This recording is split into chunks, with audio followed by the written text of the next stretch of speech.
Chapter 1075. P.S. It's the last day of the month. Those who still have a monthly ticket, please vote now. Thank you, my friends. Chinese New Year is coming. I'll try my best to save more tickets to satisfy everyone during the holidays. Lu Xue praised in his heart. However, his response was more sword lights. Can't you show your Dharma? Let's see how many Dharma you can show. You can easily destroy 10,000 sword lights. What about 10,000? What about 100,000? There's a limit to a person's strength. As long as you're not a deity, there's a limit to it. If you can show your Dharma endlessly, I'll turn around and leave. This was Lu Xue's simple thought. However, Hongguang didn't just know how to show his Dharma. He also had the ability to show his Dharma's evil Dharma. Evil Dharma's evil Dharma. This Dharma wasn't Hongguang's Dharma, but his opponent's Dharma. It was a Dharma that was described to his opponent by virtue, and then destroyed. This Dharma was born out of fate. It wasn't a physical attack, but something in the dark. This was the standard to measure a cultivator's ability. For example, they despised people like the swordsman who relied on brute force. The best way to deal with the swordsman wasn't to rely on brute force, but to suppress him from a higher level. This was also the reason why he was confident in dealing with the swordsman. Upon seeing the swordsman, Hongguang immediately showed his Dharma. This Dharma was described when the opponent couldn't sense it. At the very least, among 100 Taoists, 99 would be ignorant. The only one would be the most knowledgeable amongst the Taoists. However, this didn't include the vulgar swordsman. The swordsman was still madly exerting his strength. The 10,000 sword lights from before were obviously just a test. Therefore, the next 10,000 sword lights were within his expectations. Hongguang smiled.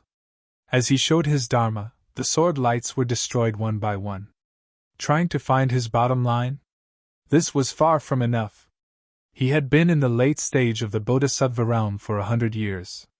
His cultivation was unimaginably deep. Under all kinds of fortuitous encounters, he had far surpassed his peers. Otherwise, he wouldn't have come here to save Taigyu. Among the 4 people who came with him, he was not as good as Yi Hang in terms of merit realm.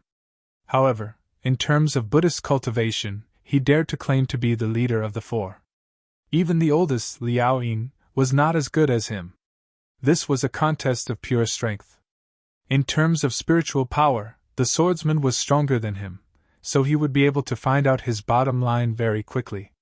However, if he was stronger than the swordsman, then he would never be able to do anything unless he used his Tao state energy.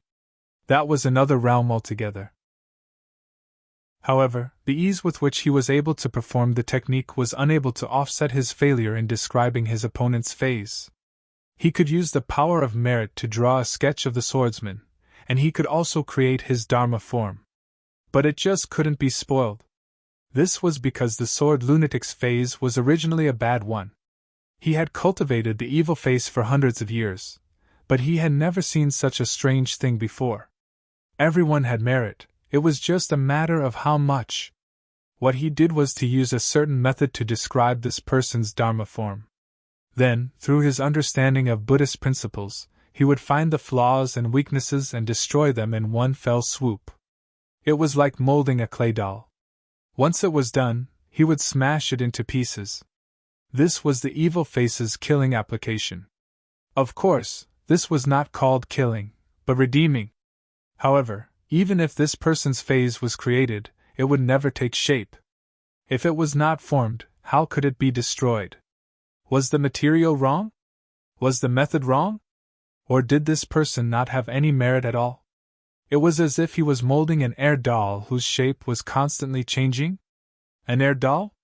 How about I do the opposite and help him perfect his phase and beautify it? Then, Hongguang could not make up his mind. The evil face was his sharpest Buddhist punishment.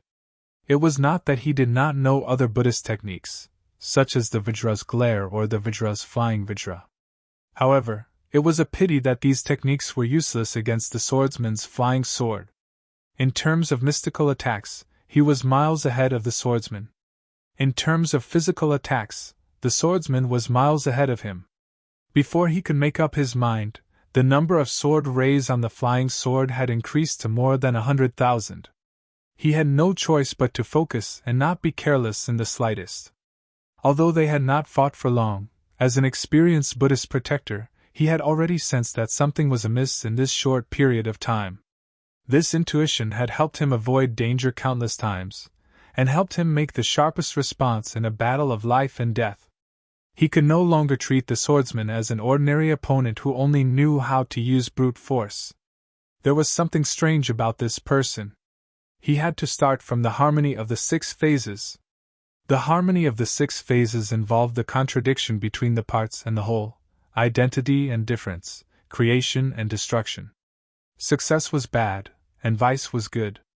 Since he couldn't do anything to this sword cultivator with his bad form, then he would use his good form and do the opposite. Taking action as soon as he thought of it was Hong Guang's characteristic. Although he was a monk, he never lacked the courage to gamble on the line between life and death. According to his intuition, such judgment had helped him win many times in decisive battles, and also strengthened his confidence in his fighting style. The swordsman's sword rays increased. After the hundreds of thousands of sword lights were annihilated, another 200,000 sword lights appeared in the next round. Hong Guang found it hard to understand how a person who was not even in the middle stage of yuaning could produce so many sword rays. It was completely illogical.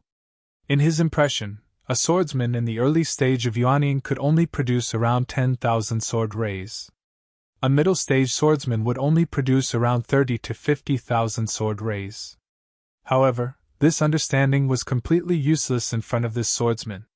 Perhaps he was indeed outstanding, or else he would not have been sent here. Hong Guang suddenly realized the problem. According to the swordsman's concept of explosive power, if he could produce 200,000 sword rays in one go, why would he be like this swordsman? From 10,000 to 10,000 to 100,000, and finally to 200,000? This kind of tactic was definitely not the swordsman's style. If an ordinary swordsman could understand this logic, how could such a powerful swordsman not understand it? Since he did this, there must be a conspiracy behind it. Realizing this, Hong Guang immediately realized that it was inappropriate for him to change his bad appearance into a good one. It was too late for him to retract his sword. Lu Xiaoyi smiled evilly. His own creation face. He poked a huge hole in the inflatable doll that the monk was fiddling with. Hong Guang was in the middle of creation face. He would never have thought that the swordsman would disfigure his own face. The backlash immediately caused a flaw to appear in his harmony of the 6 elements, a loophole. This loophole appeared at such an unfortunate time.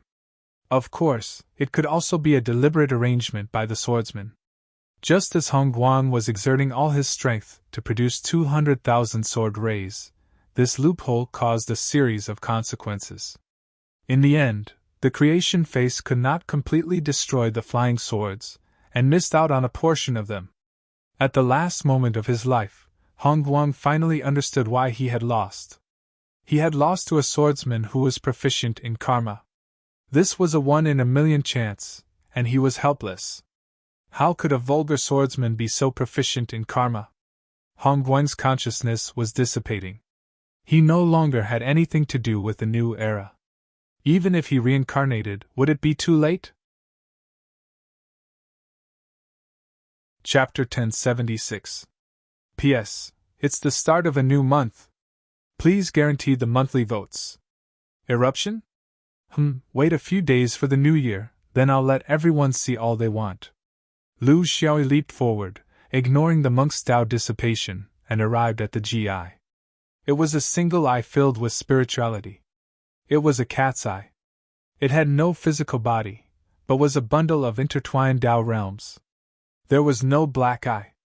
If he took it and carried it with him, he wouldn't be able to get out of the 4 seasons barrier. He would have to bring this blind cat's eye to the other 3 intersections, take it out, and fuse it. Only then would he be able to get out of here. This thing wouldn't exist forever. After he took it out and returned to the mainland, it would slowly wither away over hundreds of years. The moment it finally disappeared would be the day a new cat's eye would be born in the Four Seasons barrier. The power of Tao was very mysterious. It wasn't easy to take it away. It required time. This thing was formed by the fusion of three innate Taos, the five elements, yin-yang, and time. He now had a deep understanding of the five elements, but he was still at the entry level of time and yin-yang. Of course, the other cultivators weren't much stronger than him. Some were even weaker than him. They were only Yuanying cultivators. Very few of them had a deep understanding of Tao realms in different directions. While breaking the GI's bindings, he recalled the process of the battle. This was his review after every battle. It was an indispensable part of his combat ability. The first part was actual combat, and the second part was to find his shortcomings. He didn't use the sword light division at the beginning on purpose. As an experienced Buddhist fighter, he knew that although he had some hidden techniques in the Tao of merit, it wasn't enough to cover all the Buddhist secret techniques. Merit was only a part of Buddhism. It was far from being the whole of it. Explosive power also needed to be guided according to the situation, and targeted at the opponent's weakness. Even the three axes had to be swung in the right place, otherwise, it would be useless. Not only would it be a waste of precious magical power, but it would also easily expose the details of one's explosive power to the opponent. The higher one's cultivation level was, the more varied the tactics one could choose to use. The kind of impulsive fighting style was becoming more and more childish. That was because among the top experts in the nascent soul stage, having mysterious abilities was often the standard, and fighting over the Tao realm was the foundation. When would he be able to brandish his sword and chop at people's heads? That would be after he reached the late stage of Yuanying, when he no longer needed to worry about his cultivation. Depending on the stage, there would be a fighting style. Depending on the opponent, there would be a strategy. The 10,000 rays of sword light were a test. The moment the monk revealed his ability, he immediately realized that such a miraculous Buddhist technique was not something that could be solved by simply exploding his sword. Therefore, he continued to probe. After Hong Guang's stunning performance, he immediately fainted. His bad looks completely exposed his foundation in front of Lu Shui. Playing with merits? It would be strange if he didn't trick you to death. Now that he had the method, all that was left was the timing. For a seasoned fighter like him, of course, he would choose to launch an attack at the most difficult time for his opponent. There was nothing else to say. Hongguang's tragedy was his merit. He couldn't be blamed. He could only blame Yi Hang. This was a brand new way to slay the enemy. It was completely different from the foolish efforts of the past. Instead, it was a surprise attack that stood out during the battle of the Tao realm.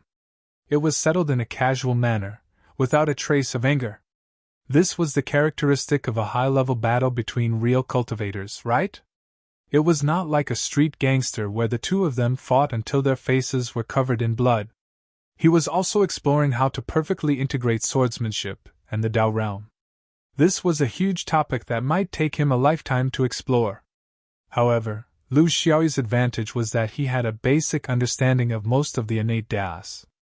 As the Dats collapsed one by one, his basic understanding would rise to a deeper level. This was his trump card. Of course, he could never fall behind in his swordsmanship. Only when he could force out all of his opponent's swordsmanship would he have the possibility to improve further. This sequence could not be reversed. Lu Xiaoyi corrected some of his extreme thoughts during his reflection, allowing himself to return to the right path. He decided that he would use another method against his next opponent, a method that was more swordsman's. He wasn't going to pin all his hopes on merit just because he was successful in using merit this time. A successful use of merits had instead allowed him to see the drawbacks. This was who he was. This was the true core of why he had never stopped growing stronger. Never satisfied. Never overflowing. After the review, the spirit eye was successfully removed. He estimated the time. It took about half an hour to remove the spirit eye. Then, was he the fastest? There were 3 paths in front of him. They led to 3 different points. Which one should he choose? That was the question. There was no question of which point was more important. Thus, he could only choose. He would choose whichever companion was weaker. Of course, he could also think of it the other way around. He would choose whichever companion was the strongest because that would increase the probability of 2 against 1. It was also safer. There was no question of who was better or worse. It only depended on the cultivator's confidence. Lu Xiaoyu was confident enough, so he chose the former. The one who was relatively weaker was spring, summer, and autumn's Changxing. He was the only one among the 4, the Dragon Gate Taoist. It could not be said that he was weak. He was one of the strongest in Taigu. However, compared to these top Yuanian cultivators in dozens of universes, there was still a clear gap. After identifying the direction, he sprinted. Because the space within the 4 seasons barrier was completely different from the size of the Taigu domain, there was still some distance to cover. Even if he ran at full speed, it would still take nearly 2 hours. In fact, such a long time was enough for both sides to determine the winner in most cases. He could only place his hopes on luck. At this point, no one could make the best choice purposefully. He flew as fast as he could and arrived at the intersection of spring, summer, and autumn in a few moments. Before he reached, he felt a chill in his heart. His luck was not good enough. Not only was there no aura of the spirit eye, there was also no aura of other cultivators. He knew it was not good. Based on the strength of the monk he came into contact with, if the 4 Buddhists were all at this level, Changxing had no chance of winning at all. The best result would have been to delay and persevere. However, since the spirit eye had been taken away, Changxing was doomed. For someone like him who always took the initiative, it was difficult for him to stay in one place and wait passively. Then, where should he go next? He still had no clue. However, if he had to choose a unique path, he chose to go back again. Back to the place where he had taken the spirit eye. The reason was simple. It was impossible that all the places he had passed by were empty, right? Were the remaining people gathered at the other 2 intersection points? If he chose to go to those 2 intersection points that he had not been to, he might as well go back. Chapter 1077. Lu Xiaoyu thought that he had succeeded in his plan, so he decided to play a smart trick and return. However, when he returned to the intersection point of spring, summer, and winter, there was still no one there. He immediately realized where the problem was. He wanted to be unconventional and achieve surprise, but he had forgotten the most important thing: probability. He might have missed a few crucial battles perfectly. Because of his arrogance, his companions could not get his help. The more anxious he was to join the battle, the more he seemed to be avoiding it. With the strength of the monk he had encountered, he did not think that his companions would be able to gain an advantage in the battle. He had also missed the opportunity to join forces with his companions. In other words, he would have to face a group beating next. That was also the fate of being beaten up. Although he really wanted to beat up others. Spring, summer, autumn, and winter were making his head spin. Thus, he had set the first point he had entered as point 1, and the point where he had failed to reach as point 2. Now, there were still points 3 and 4 that he had not gone to. His current problem was that he had missed twice in a row, which meant that his rhythm was wrong. One wrong step led to many wrong steps. Now he had to decide where to go. Should he correct his mistake and fly to points 3 and 4, or continue to charge back to point 2? There was no reason for this. It was nothing more than intuition. But now, there was a problem with his intuition. Where was the problem? Lu Xiaoyu realized the power of time. Because he was not proficient in the Tao of time, in this special environment, his judgment was always half a beat late. As a result, he missed time and time again. He could not correct his intuition because there was no way to improve his Tao of time quickly. Since his intuition could no longer help him, he could only rely on his goal. What was his goal? Of course, it was to leave with at least one season eye. Thus, he could not think too much about other things. The only thing he could do now was to go to points 3 and 4. At least, he had to give himself a precondition to leave at any time. After figuring out the nature of the situation, he directly flew to point 3. Whoever he bumped into, he did not care too much about it. Good luck was always intermittent, but bad luck could continue. When Lu Xu arrived at point 3, there was still no one there.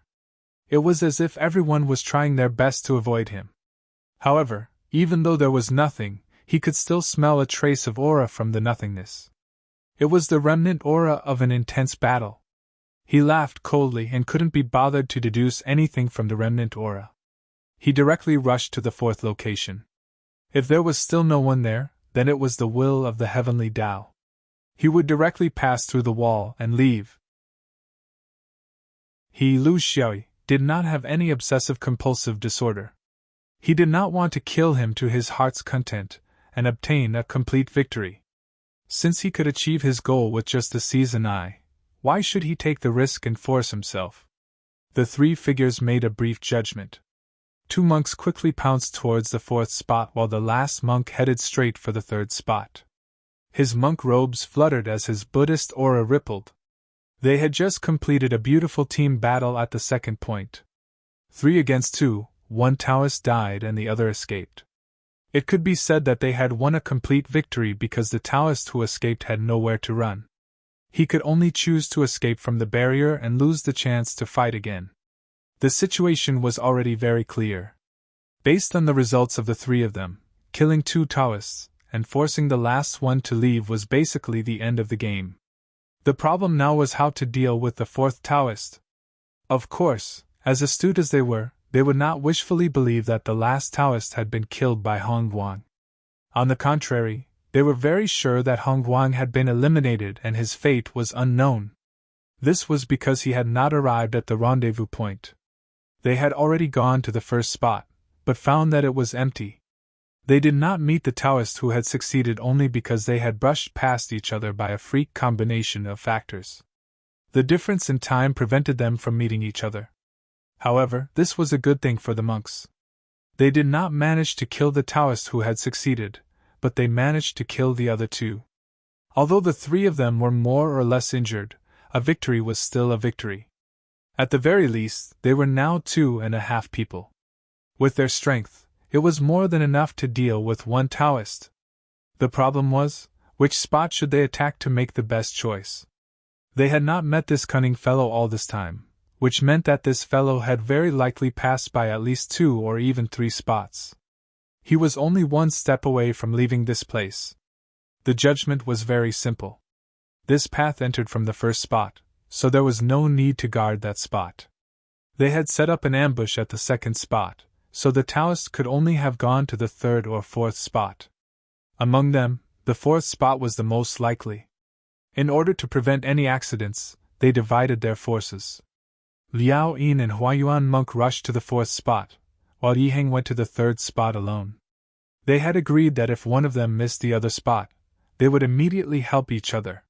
Such an arrangement was basically foolproof. Without mentioning Yiheng, Liao Yin and Huayuan monk were the first to arrive at the 4th spot. There was no one there. Before they could stand firm, a strong spiritual aura came from the direction of the 3rd spot. The 2 of them knew that the time had come. They made some preparations, but the sword light in front of them had already blotted out the sky and covered the earth. Hundreds of thousands of sword lights almost occupied the entire space. The Buddhist enchantment that Liao Yin had hurriedly set up in front of them was destroyed in an instant. The surging Tao realm of slaughter made these monks who had served Buddha for a long time feel a chill in their bones. It was the swordsman. Liao Yin and Huayuan monk looked at each other. Both of them were worried. The reason why they were worried was because the 2 of them had a unique Buddhist heritage. Liao Yin came from Mandala Temple, while Huayuan monk came from Gaozhen Temple. Although the 2 temples were separated by the vast universe, they belonged to the same Buddhist lineage. Not to mention Buddhist teachings, each had its own emphasis. However, they walked the same path in terms of protection methods, which were the 6 supernatural powers of Buddhism. The 6 supernatural powers of Buddhism were omniscience, clairvoyance, clairvoyance, celestial feet, predestination connection, and omniscience connection. These were the core Buddhist protection methods of their Buddhist lineage. Of course, they should have all the methods of ordinary monks, such as Dharma form, Vajra, Buddhist kingdom, mantra, and so on. However, their specialty was in the 6 supernatural powers. It was because they had cultivated one or a few supernatural powers that those ordinary Buddhist techniques became extremely powerful. For example, Liao Yin majored in clairvoyance, but also dabbled in omniscience connection. As a result, when he was fighting with others, it was very difficult for his opponent's every move and intention to escape his eyes. To a certain extent, he could find out what the opponent was thinking. Don't underestimate this kind of thing that was similar to Taoism's aid. Before the opponent even made a move, he could already know what the opponent was thinking. This was too dangerous. There were no secrets to speak of, nor were there any tactical arrangements to speak of.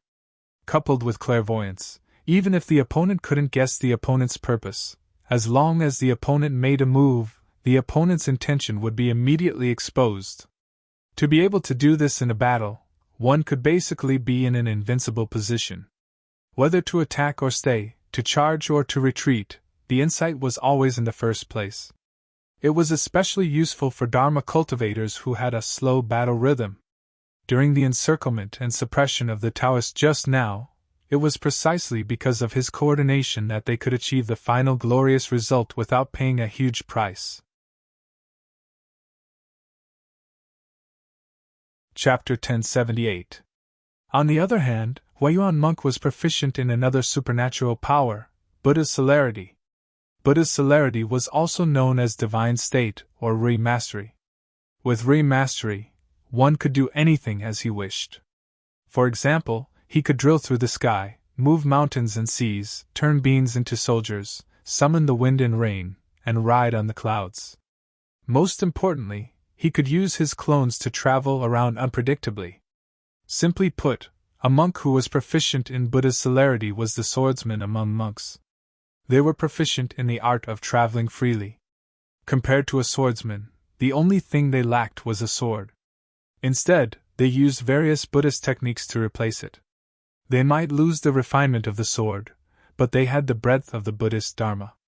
It was hard to say which path was better or worse. Compared to the other 2 monks, Yang and Hongguang, their approaches were quite different. They took the pragmatic approach, using their supernatural powers as their foundation and the basic Buddhist magic as their offense and defense. Yang and Hongguang, on the other hand, took the approach of emptiness, focusing more on the state of Tao. What they focused on was the mysterious path of the illusory and the combination of the Buddhist doctrine. There was no difference in who was better or more orthodox. It was just a difference in direction. However, when it came to dealing with a swordsman, it was widely acknowledged that the path of emptiness was more specialized. This was because in terms of pragmatism, whether it was Buddhism or Taoism, who could compare to a swordsman who spent his entire life studying killing? However, Hongguang had already been eliminated. No one knew if he was dead or alive. Yiheng was at the 3rd position, and it would take some time for reinforcements to arrive. It was risky to let the 2 of them fight the swordsman head-on. After all, this was a swordsman who could defeat Hongguang. There was no doubt about his strength. The difficult part was that this sword cultivator was determined to charge towards a 4th position. It was obvious that he wanted to jump out of the 4 seasons barrier after fusing with the 4th position. In any case, for a Taoist, obtaining 1 season was already considered a success. There was no need to obtain all 4. Therefore, they had to fight him. They couldn't let him succeed. The Buddhist sect's arrangement this time was basically a success. Now they were only left with this last tremble. No one was willing to be defeated by a mere person. The 2 of them were of the same mind. They knew that the best way now was to fight head-on without showing any weakness. They couldn't afford to be defensive all the time just to wait for Yiheng's reinforcements. That was a taboo in battle. Although the ultimate goal might be to wait for Yiheng's return, the process of waiting was a watershed to judge a cultivator's insight and ability. For experts like them, when there was no one to help them, they would go all out. Only in this way could they display their full strength, and not because they had someone else to rely on. The two monks were very clear that if they were to think too much during the battle with the swordsmen, they would be courting death. As soon as the flying swords appeared, the derivation divine ability was activated. Although there were hundreds of thousands of sword lights, all the sword traces were recorded in one's mind. This was almost impossible for ordinary people. The number and power of the sword river, as well as the exclusiveness of killing in the perception of the divine sense, made it impossible for people to look directly at it. However, with the celestial eyes, none of this was a problem. It was just that his heart connection couldn't be used in a short period of time. He needed to come into contact with it in battle. Furthermore, heart connection wasn't his main cultivation.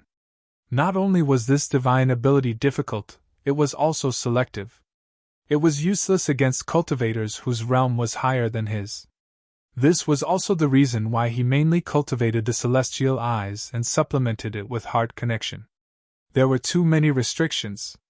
On the other hand, Monk Huayuan leaped and disappeared without a trace. His real body and doppelganger intertwined in the void, making it impossible to distinguish between the real and the fake. This was a real doppelganger, one that could think and execute the same dharma. Although there was only one, it was much stronger than the pure illusion of the other cultivators. Lu Xiaoyi's sword Qi River swept in and his body disappeared without a trace at the same time. With just a touch, he knew that he had bumped into two tough bones. The only good news was that there weren't three of them. Buddhist divine arts practitioners weren't easy to deal with. He had met quite a number of practitioners with divine arts. However, Buddhist divine arts were a cut above others in terms of pretentiousness. They were higher than similar divine arts of Taoism, such as body cultivators and soul cultivators.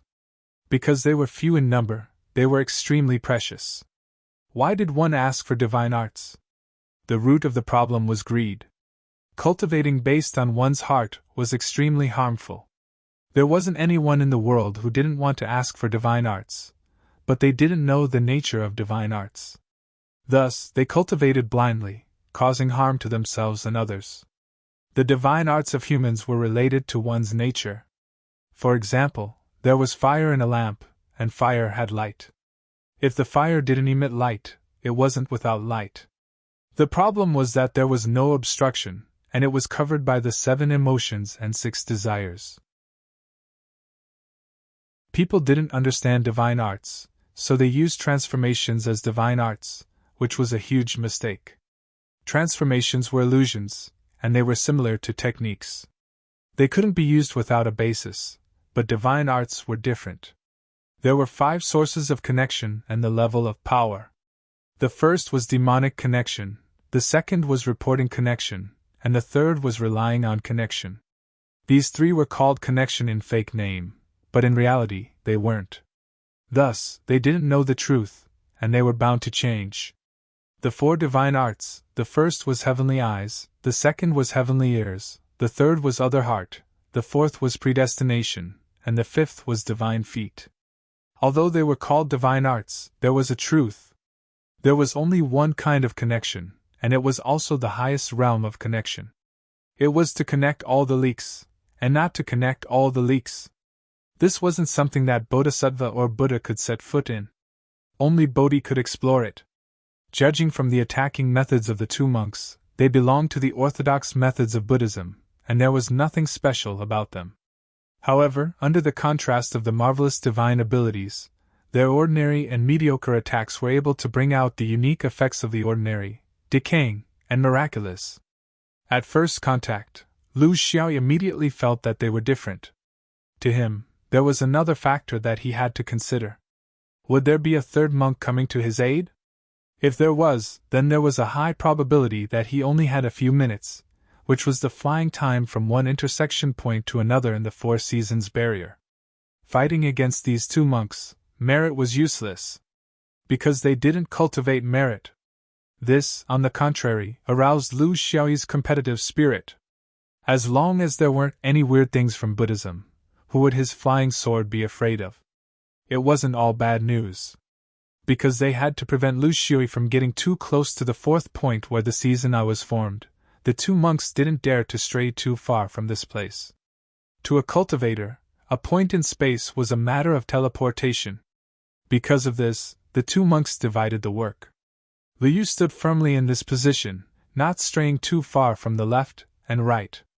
Because of the power of his heavenly eyes, he could accurately judge Lu Xiao's flying sword's momentum, strength, sword trace, momentum, Dao state, transformation, and combination. Nothing was missed. It was also because of such accurate and detailed judgment that he was able to make the most targeted defense, the most effective, and the most complete. Even if he was forced to defend a single point and had a limited range of movement, he was still able to defend himself in the end. For a cultivator in such a state, no matter how strong his defense was, it was basically impossible for him to defend himself against a swordsman like Lu Xiaoi. Liu was able to do this not only because of his heavenly eyes, but also because the begging monk had attracted too much attention from the swordsman outside.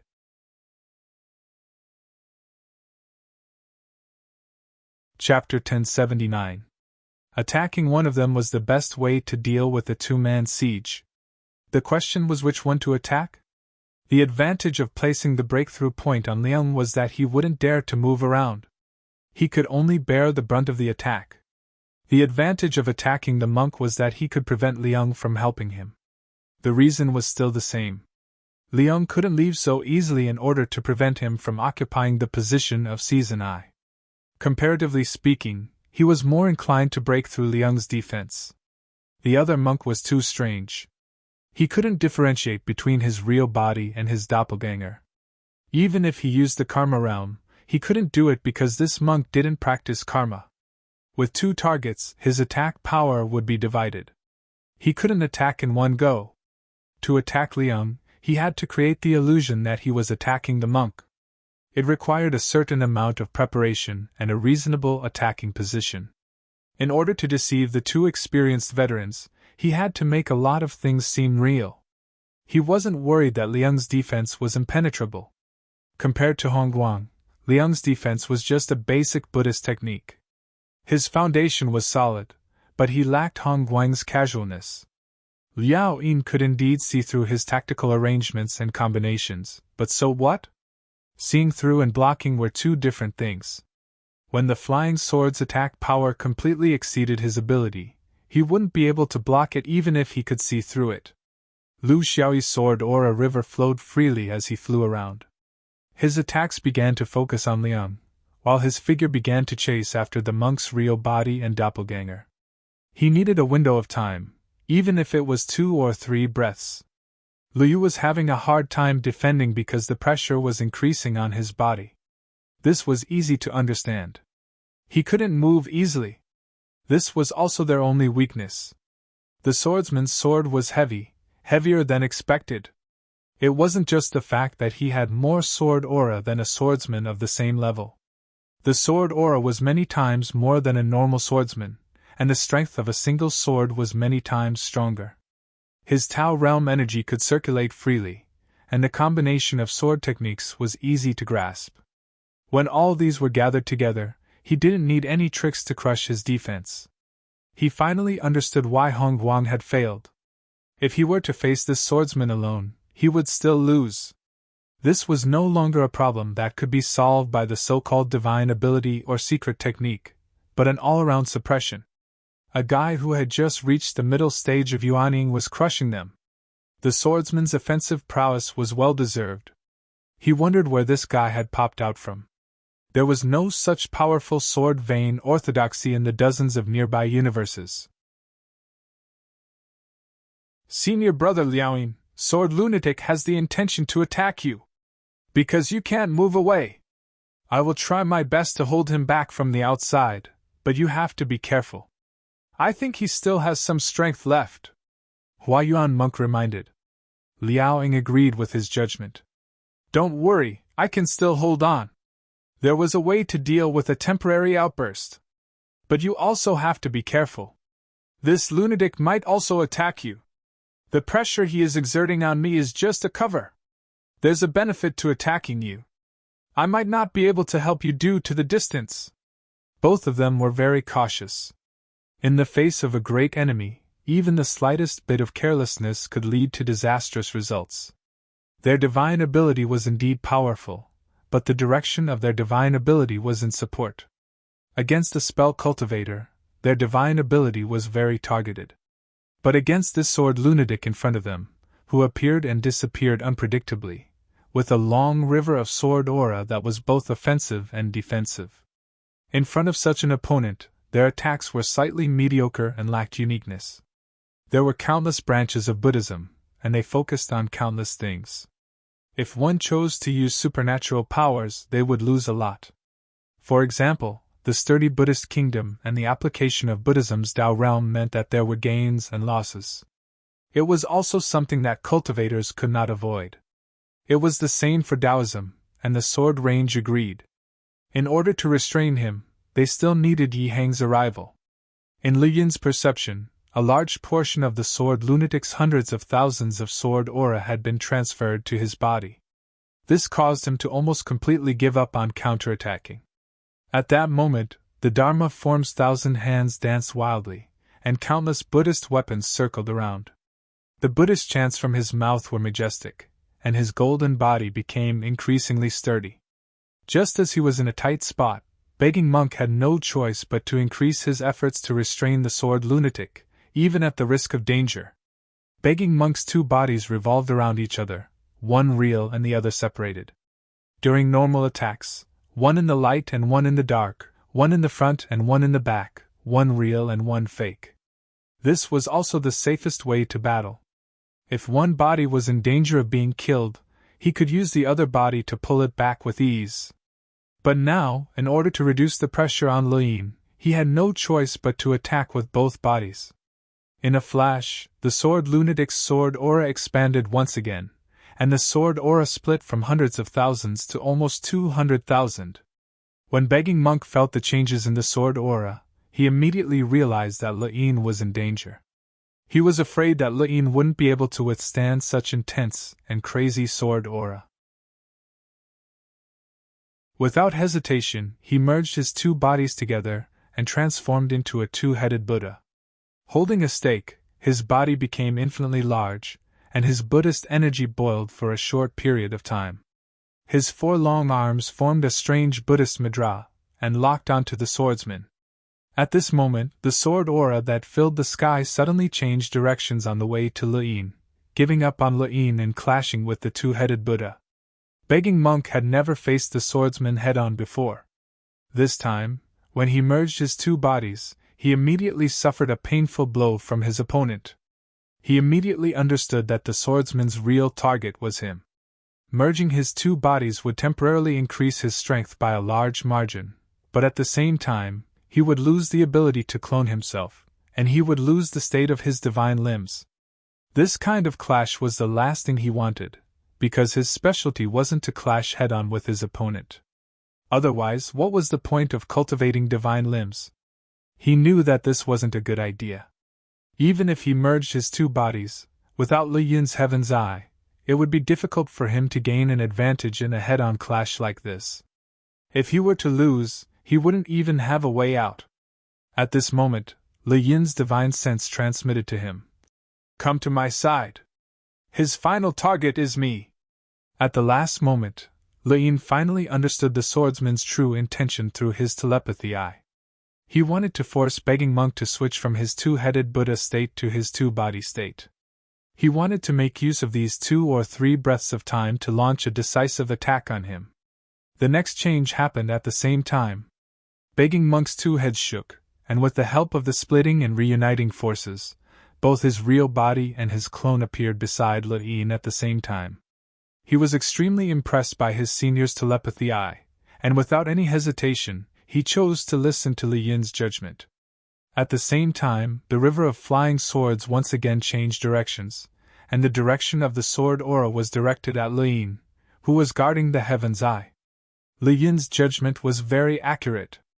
Lu Xiaoyi had deceived him 3 times in a row, and the huge amount of spiritual energy he had expended to direct the swords to change directions had lost its meaning. When the three bodies of the two monks merged together, even if he unleashed a burst of swords, he wouldn't be able to break through the combined defense of the two monks. Since there wasn't a chance, Lu Xiaoyi wouldn't force it. Without any hesitation, he retracted the river of swords, and disappeared in an instant.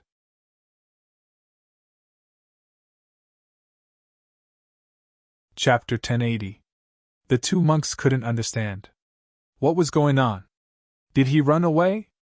It wasn't a good idea to run away in such a situation. Once the three of them gathered together, they would truly be in an undefeatable position. Fortunately, Liao Fen, who could read minds, understood the situation even faster.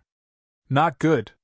He's trying to ambush Junior Yihang after seeing that we can't defeat him. Huayuan monk also understood the situation. Wasn't that right?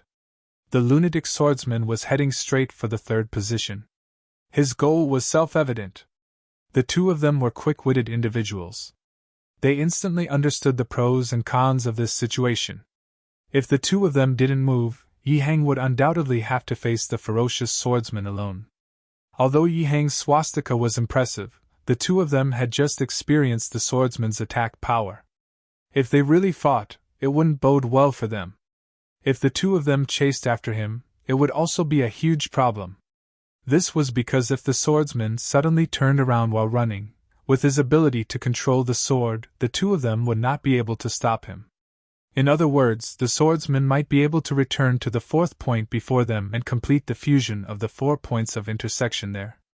Then, he would be able to pass through the barrier and leave.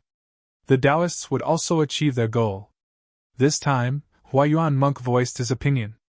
I'll chase after him. Senior brother, you stay here. Perhaps the three of us will be in a dangerous situation for a short period of time. However, it won't last long. As long as the person we're facing can hold on for a short while, reinforcements will arrive. His meaning was clear. If he chased after him, no matter who the swordsman chose as his opponent, he or Yihang would be able to catch up in a short time. If the swordsman chose to return to the fourth position, he wouldn't even need to stop him. All he needed to do was to follow him closely. In the end, they would return to the previous situation. The only difference was that Yihang was getting closer. Liao Fen nodded in agreement. This was the most comprehensive plan at the moment. However, it wasn't detailed enough. He smiled and said, All right, that's how it is. However, it's not good for you to chase after him now. Let's wait for a while before chasing after him. The monk nodded his head in admiration. The logic was obvious. The distance between the two intersection points was about 2 hours, which was 8 quarters.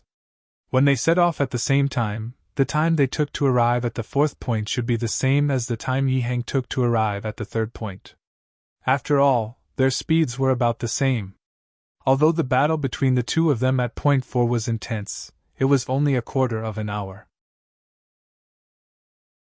In other words, when Sword Lunatic had turned around and left, Yihang had already set off from point 3 for a quarter of an hour. Considering that the Night Sailor and the swordsman were flying opposite each other, the encounter between them would happen in 2 to 3 quarters of an hour. Therefore, it would be inappropriate for the beggar monk to chase after the swordsman's tail. It was very likely that the swordsman would turn around again.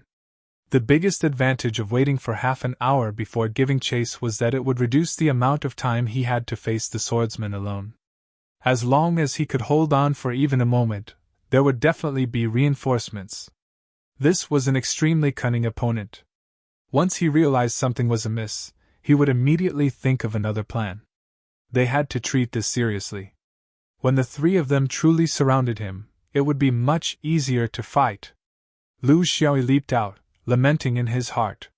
He could tell that although the divine ability of the Liao Yin monk was invisible and untouchable, it was extremely useful in battle. It would cause all of his plans to fail before they could be executed.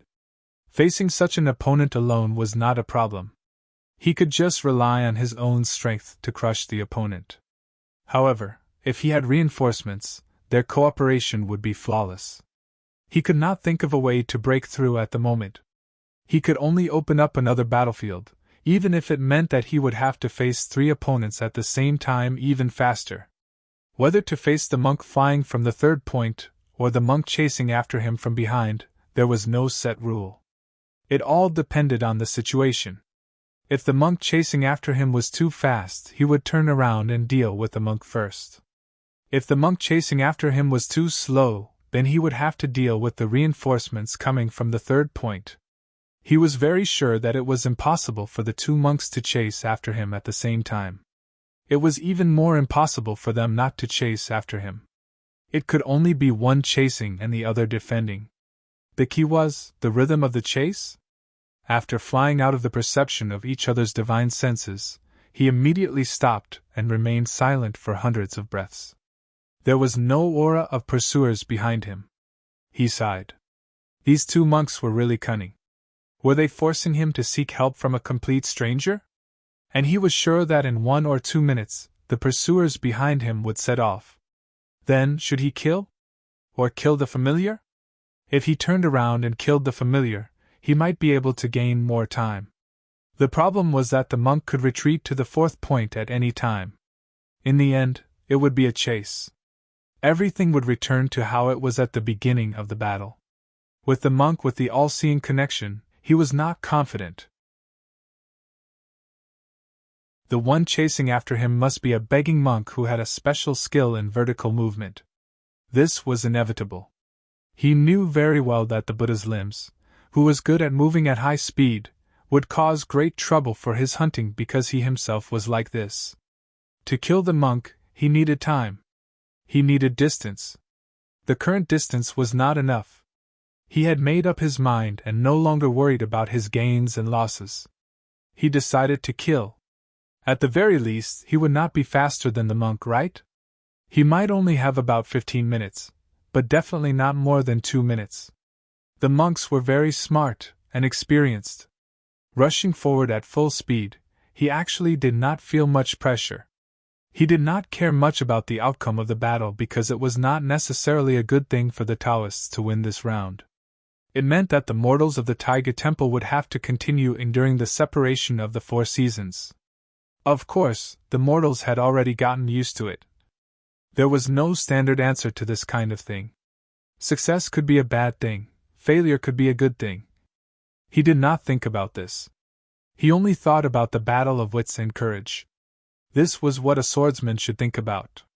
As for the battle between Buddhism and Taoism, when was it his turn to decide the direction of the battle between Yuanying and Taoism? His life was not in danger. Since he could not tell whether the outcome was good or bad, he did not have to insist on anything. If he really could not handle the 3 monks, he could at least throw away the all-seeing connection and escape, right? He did not have the mental misophobia to charge forward bravely, nor did he have the obsessive-compulsive disorder to win. It was already 3 against 1. Why should he pretend to be a wolf? It was ridiculous. This was a very interesting battle. From it, he saw the foundation of Buddhism. The elite monks were not to be underestimated. He seemed to have rarely seen such outstanding cultivators of the same level in the Taoist Yuanying. Qin Xian might be one of them, but Slug and Harelip were not as good. He did not know if his swordsman brothers in the Shaking Shadow Realm could match up to these 2 fellows. There were still a few outstanding fellows in the Shaking Shadow Realm. His mind was diverging with irrelevant thoughts. He did not care about the unfamiliar opponent in front of him. This was also a kind of confidence. As he was afraid of scaring the other party away, he did not use the sword river to open the path. When he sensed the fluctuation of breath in front of him, he could not help but laugh softly. Old friends. He had been unlucky in the 4 seasons barrier. Now, his luck had finally changed.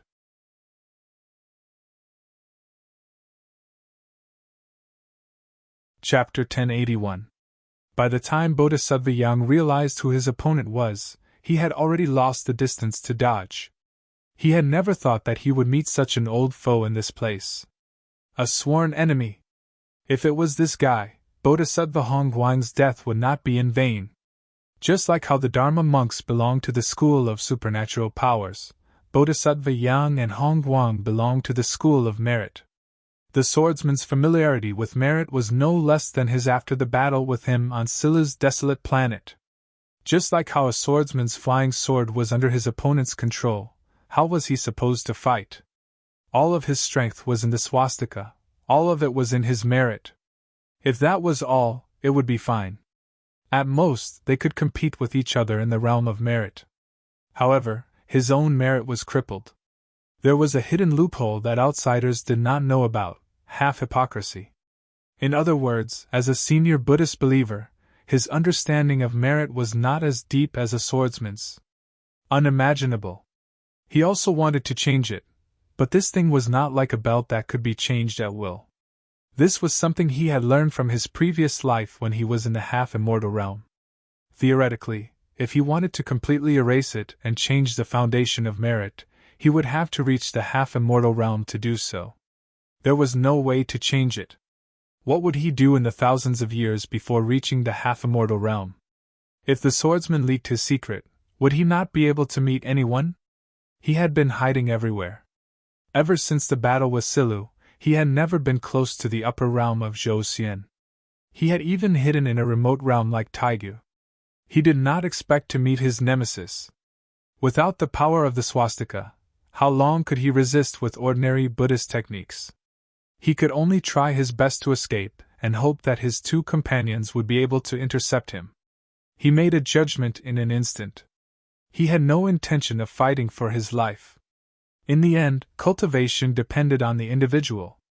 The loss of Taigu would not affect the final result of the battle between the thousands of Buddhists in the universe. Just as he was about to escape, the swordsman opened his mouth. 15 minutes! I only have a little more than 15 minutes to deal with you. Any longer and the monks behind me will catch up and join forces with you. However, I wasn't sure if I could take down a person who was running away in a moment. I'm not sure. This is a gamble. Yi Heng's expression was uncertain. He was ready to turn around and run away, even if he had to take a few hits from the swordsman. But he still stayed where he was. Subconsciously, he felt that there must be a better way to solve this problem, for the Buddhists and for himself. He couldn't keep running away like this forever. But we can choose not to bet. Perhaps there was a way for everyone to get by. It was just like how Buddhism and Taoism had coexisted for millions of years. In the end, they still managed to coexist, even if there were some obstacles. Neither you nor I can change the essence of the cultivation world. The decline of Taoism and the growth of Buddhism, the decline of Buddhism and the growth of Taoism, the decline of Buddhism and the growth of Taoism. You know this better than I do. Lu Shi narrowed his eyes and said coldly, Take out the season eye and withdraw from the 4 seasons barrier. As a reward, I will never reveal the secret of your merit to anyone. Don't tell me that you need to think about it. People like you and I don't need to think about these things. Lu Xiaoyi's flying sword flew out. The strength of the realm was the merit. Bodhisattva Yi Heng thought quickly and made up his mind. The damn swordsman was right about one thing. They couldn't change the essence. Even if they paid the price with their lives, how much help would it make for the great trend? This was Lu Xi's bait. He would never say that if Buddhism was to be promoted, it would require the selfless efforts of every monk and every event. Only when thousands of monks were selfless could there be a change in the trend of Buddhism. However, maybe it wouldn't make a difference if he was the only one. Lu Xiaoyi wouldn't say this to other determined monks. It would be a blasphemy to Buddhism. If every monk was so easily bewitched, Buddhism wouldn't have been able to prosper all these years. However, for Yi Heng, a half-deity monk who still played the part of alms, the falsehood of Buddhism was self-evident. Yi Heng was very straightforward. He made the decision in an instant, the decision that was most beneficial to his cultivation. He knew very well that the swordsman in front of him was the same as him. If he insisted, this guy would definitely not fight to the death here. He would definitely abandon the season eye and escape under the siege of the 3. Then, he would spread the news of the fatal flaw of Yi Heng's merit to the entire universe. The Buddhists would gain a trivial victory, but he, Yi Heng, would lose everything. As an individual, how would he choose between the gains and losses? He took out the season eye and threw it to the swordsman. He said calmly, I need a sword. Lu Xiaoyi nodded tacitly. Now wasn't the time to show off his arrogance. The flying sword's aura became more and more majestic. However, the realm of merit changed to massacre. This was because Yi Hang's current orthodox merit could not resolve it, but other realms of Tao could. At this point, Buddhism and Taoism were inverted. It was truly a pity. The flying sword's aura was very strong. It would definitely spread far and wide. It fell from high up and pierced through Yi Hang's body. Yi Hang's expression did not change. He said softly, "Remember your promise." He turned around and went through the wall. Lu Xiaoyi let out a sigh of relief. How could the top bodhisattvas of various universes be trifled with? He was Lu Xi, not Lu Xiaoxian. He had a clear understanding of his own strength. Weak true monarchs could be ambushed. Strong true monarchs could be avoided. He had nothing to fear in a one-on-one battle with Yuanying. A group of ordinary Yuanying posed no threat, just like Taoist Huang's group. Atop Yuanying, he had the confidence to fight 1 against 2. However, 1 against 3, there were too many variables. Take these 3 monks for example. Each of them was in the realm of transcendent Tao, and one of them had the heavenly eye. Such a combination was not something he could easily deal with. God had given him this opportunity. If he wasted it, he would stupidly kill Yi Hang as soon as possible. It was only a moment, and the disadvantages outweighed the advantages. Never underestimate a beast that had no way out. If he forced Yi Hang into a corner, he might not be able to turn the tables. However, it would not be a problem for him to hold on for a moment. The swastika could not be used, but there were many other Buddhist teachings. When one reached the realm of Mahabodhisattva, they could comprehend by analogy. In fact, many things did not have to be tied to one tree. It had been more than 10 years since the battle outside Silu. It was hard to imagine that the monks would not have prepared other methods for him in such a long time. They knew that Lu Xiaoyi had the upper hand. If they waited passively, would they really be a coward? Yi Hang's decisiveness in leaving this time proved that he was not resigned to his fate. He must be preparing other methods, especially against Lu Xiaoyi. The biggest reason why he didn't use them now was that he wasn't familiar with them yet. This was a very dangerous beast. He knew when to advance and when to retreat. He could endure, all for the sake of turning the tables. He was looking forward to it.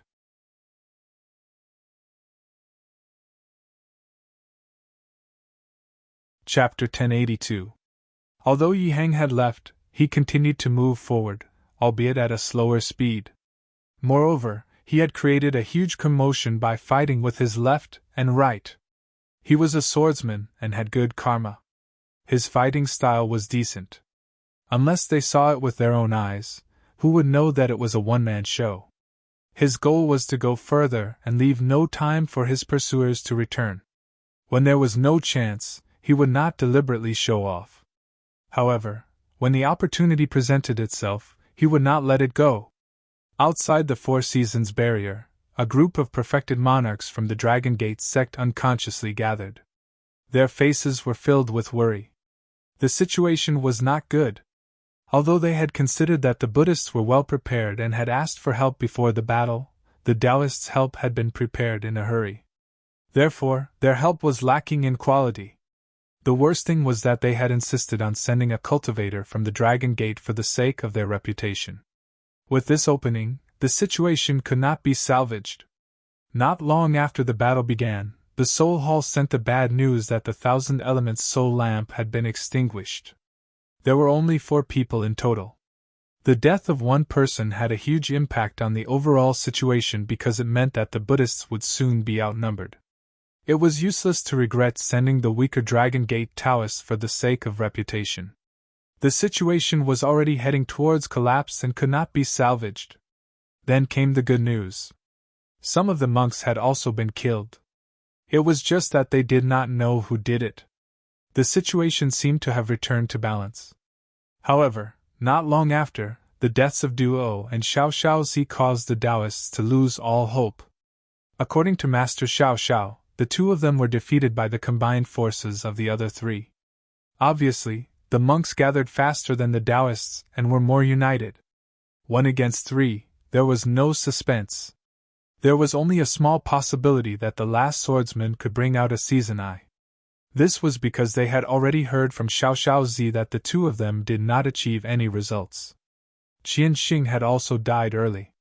Therefore, the only one who had the upper hand could only be the lone swordsman, One Ear. His reputation is not for nothing. In terms of battle strength, the swordsman's reputation is well deserved. Sigh, we should have found a few more swordsmen, a perfected monarch said in hindsight. It should be an exception, right? Since when did carefree travel have such a powerful sword vein orthodoxy? However, we still have to thank them. At least we didn't lose too badly this time. Another true monarch was somewhat pessimistic. Mo Gu was even more pessimistic. My judgment is difficult. Miracles rarely appear. If young friend Dan is fast and lucky, he should have been out by now after 8 hours. Since he hasn't come out yet, it means that he hasn't reached the location of the season eye yet. There are still 3 people on the other side. If they surround him and intercept him, he won't stand a chance. If the Buddhists were to obtain 4 season eyes in one go, the reset of the 4 seasons would soon be initiated by the Buddhists. The Taoists had established a contract that could not be stopped. They had to cooperate. An old perfected lord smiled bitterly and said, "From now on, we have to prepare how to deal with the erosion of Buddhist faith. We haven't done much in this area. This is a mistake, and we have to pay attention to it. With the ability of the Buddhist faith to penetrate, not to mention tens of thousands of years, even if you only give them 1,000 years, they will still have the ability to dig out the roots of our Taoism." While everyone was in melancholy, a true monarch transmitted a message from the void. Another bodhisattva had been forced out of the barrier. Judging from his aura, he was also heavily injured. The situation had changed again. 1 against 2. With the strength of the swordsman, it was not impossible for him to turn the tables. Among the true monarchs present, the only young god true monarch of the dragon sect, true monarch Yen Yuan, smiled. This time, I owe senior brother Whitebrow a favor to boss. The next time we meet, I'm afraid I'll be at his mercy. Beggar Monk was very steady in his pursuit, neither too fast nor too slow. He knew that his companion Bodhisattva Nightwalker's strength was above his own. His merit swastika was both offensive and defensive. He was the only one among the 4 who had no weaknesses in both offense and defense. He did not believe that he would be able to defeat junior brother Yang in less than 15 minutes. After flying for 45 minutes, he sensed a faint fluctuation of spiritual vigor in front of him. Someone was fighting. As he expected, it must be junior brother Yang and the swordsman fighting. Although he was far away, as an experienced guardian monk, he could clearly distinguish the progress of the battle from the changes in the 2 Tao states. At least for now, it seemed like they were evenly matched. If that was the case, there was no need for him to show up immediately. Everyone has the heart to steal chickens and dogs. Sneak attacks were not only the favorite of swordsmen, but also the favorite of Dharma cultivators and monks. It was the favorite of all cultivators. In the cultivation world, there was no such thing as a sneak attack. Everyone called it the highest level of control over the environment, the people, and the situation. If a sneak attack was successful, it meant that one had the ability to do so. It was not a despicable and sinister move. Just like in a battlefield, the appearance of reinforcements was very important. If they arrived too early, the effect would be negligible. If they arrived too late, the battle would be meaningless. How could one suddenly appear at the most difficult time and catch them off guard? That was a true expert. Huayuan Monk was an expert. At least, that was what he thought. Therefore, he was not in a hurry. He purposely slowed down his speed and placed his presence in a place where he could sense the fluctuations of the battle, but also outside the detection of the cultivator's divine sense. This distance was only a matter of 10 breaths for him. With junior brother Yehung's stable display of the Tao of Merit, he did not see any danger at all. The only thing that he was curious about was why junior brother Yang was retreating to the third position instead of the fourth. He should know that there was no reinforcements coming from that direction. However, it was not a big deal. There were many changes in a battle. The direction of movement was very important. If the swordsman was purposely intercepting him at the fourth position, it was normal for Yang to retreat to the third position. As long as he won in the end, it did not matter where he retreated, right? Huayuan Monk was a little self-righteous. He guessed that junior brother Yang was too arrogant, and wanted to complete the kill by himself. He did not want to be held back by others. This was in line with the so-called Tao heart of some cultivators. When Huayuan Monk was young, he was also young and inexperienced. It was not surprising. Therefore, he continued to follow and follow. To his surprise, he realized that the Tao of merit was slowly gaining the upper hand in the intense battle. Although the swordsman's slaughter, 5 elements, and Star Tao were constantly counterattacking and putting up a desperate struggle, they could not last long. After the swordsman's struggle, the Tao of merit would always regain control. This battle was in the bag. Huayuan Monk sighed in his heart. To deal with the orthodoxy like the swordsman, one had to start with the Tao realm of Buddhism.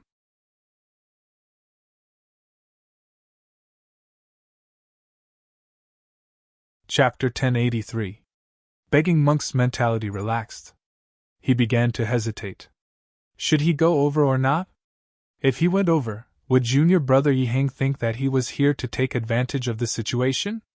If that happened, as fellow Buddhists, it wouldn't be good if it left a knot in everyone's heart. If he didn't go over, what if the swordsman retaliated? Or would he end up disrupting junior brother Yihang's rhythm? Begging Monk was indeed very experienced. He had a good grasp of the human heart. His experience in the mortal world made him very clear that there were some things that even cultivators couldn't ignore. Relationships were also a great way. As he hesitated and was troubled, he suddenly realized that their positions seemed to be very close to the third position. In other words, their current position was a full 2 hours away from senior brother Yihang's position at the fourth position. Weren't they walking a little too far? Just as he couldn't help but doubt himself, the aura in front of him suddenly became restless. Merit, slaughter, the 5 elements, and the stars were all mixed together, entangling, repelling, and devouring each other. It was getting more and more intense. Begging Monk no longer hesitated and quickly flew up. He was very clear what this meant. It meant that the two sides were about to lay their cards on the table. Although junior brother Yehung's path of virtues had always been at an obvious advantage, the dying struggles of the sword cultivators were well known in the world of cultivators. It was hard to say whether or not unexpected accidents would happen in the life-and-death battle. This was a good opportunity for him to get close. He could suddenly appear and control the situation without arousing the disgust of his junior brother.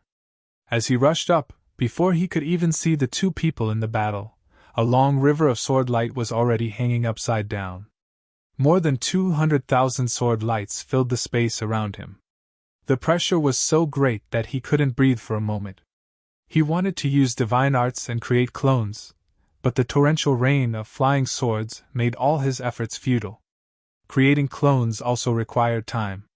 Even if this time was very short, just an instant was still time.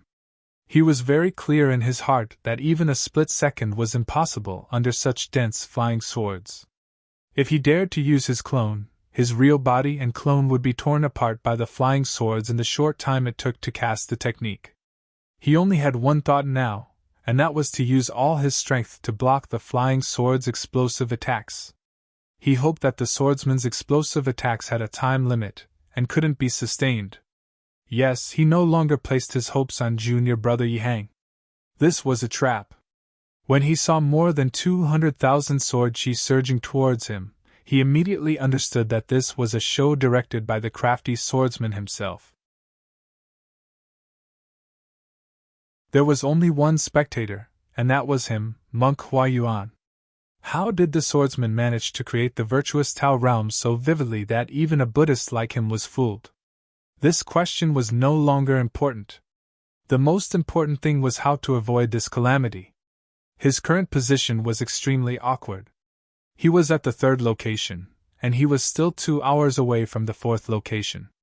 If he chose to fight while fleeing, he would need even more time. With the strength displayed by the swordsman, there was no way he could last that long. So he didn't run at all. He only chose to fight on the spot. As for whether or not he should throw away the season eye in exchange for his freedom, he didn't even consider it.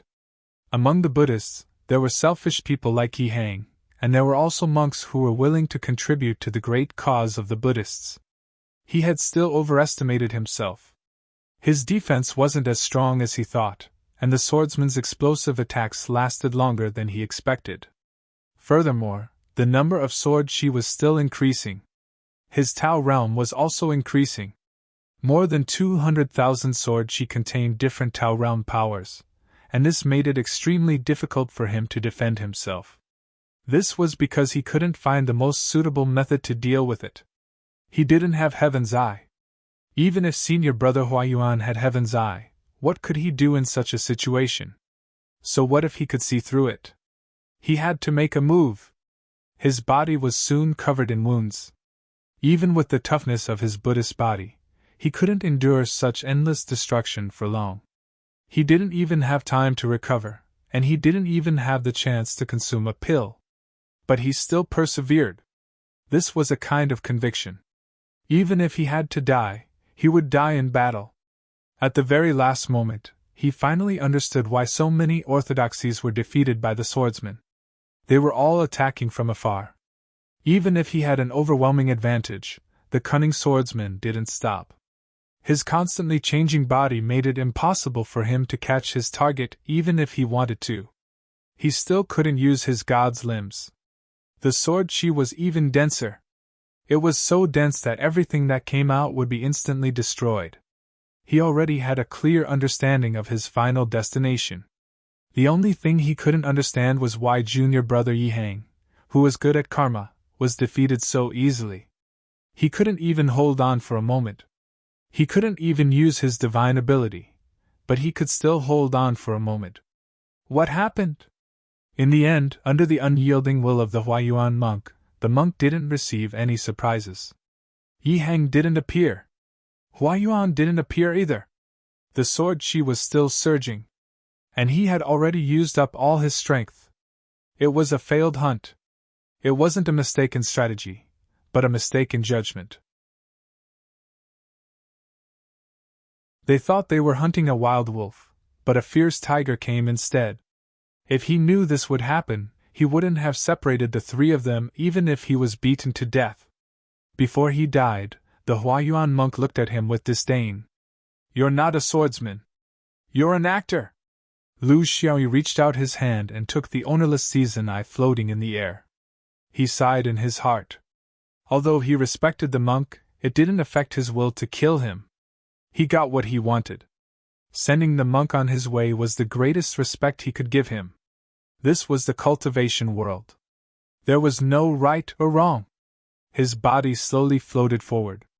He needed to recover the huge amount of magical energy he had lost before returning to Point 4.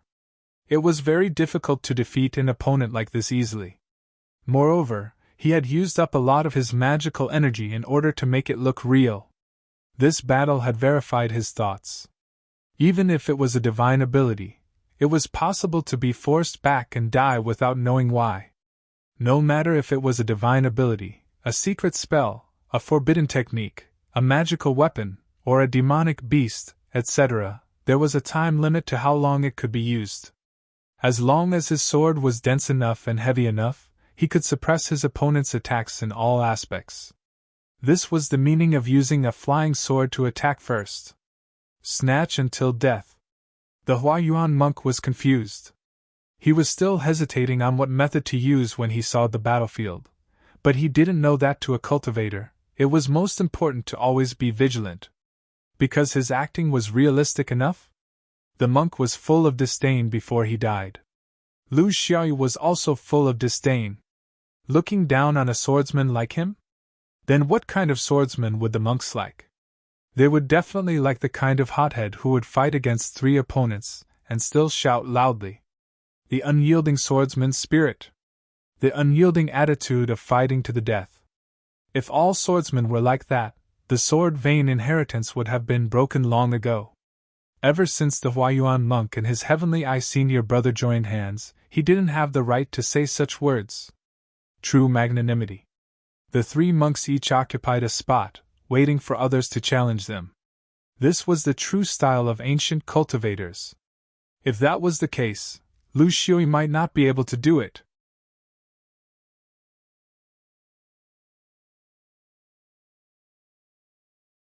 Chapter 1084. Lu Xiaoyi flew very slowly, and then sped up as he recovered. Although he already had 3 season eyes and had achieved his original goal, he still had to go to the 4th point if he wanted to leave, which was the position guarded by the Heavenly Eye Talisman monk. He wasn't sure if the monk could leave or not. Therefore, whether the final battle was a battle to the death, or a trial was not in his hands. In fact, he was more inclined to believe that the monk had already met the requirements to leave. The only reason he didn't leave before was because he wanted to get his season eye. So, what about now? As he flew, he thought about how he had become a Buddhist monk. He had a vague feeling that something was wrong. Even though the monks and Taoists didn't get along, they had gone through millions of years of ups and downs together. They were always scheming in harmony and supporting each other in opposition. At the end of the day, this was an internal matter of the human cultivation world. His current situation seemed to have been pushed to the forefront by someone, attracting thousands of attention, praise, and worship. Was this really a good thing? It wasn't a good thing for him. Because he could never go against the huge orthodoxy. It wasn't a good thing for the sect behind him either. He didn't want to become a super big target of hatred as his cultivation level and strength got higher and higher, and in the end, bring disaster to his real sect. Then, was this the white-browed old man's plan? Diverting the disaster? Using some small tricks and small favors to lure Xiuyao's biggest enemy to another place? In the end, he was just watching from the sidelines and selling melon seeds and soda? There was no evidence, but he had to be careful. In this world dominated by old cunning people, he had to sleep with his eyes open. Reflection was Lu Xiaoyi's best habit.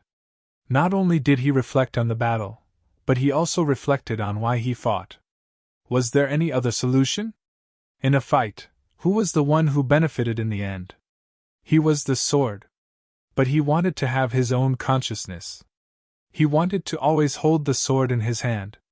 His magic power was recovering, his aura was brewing, and his spirit was growing. When he approached the 4th point, he was fully prepared for a tough battle. Thinking was one thing, but if he let his thoughts control his fighting instincts, then he would be a real fool. Thinking was something to do when one was bored to death.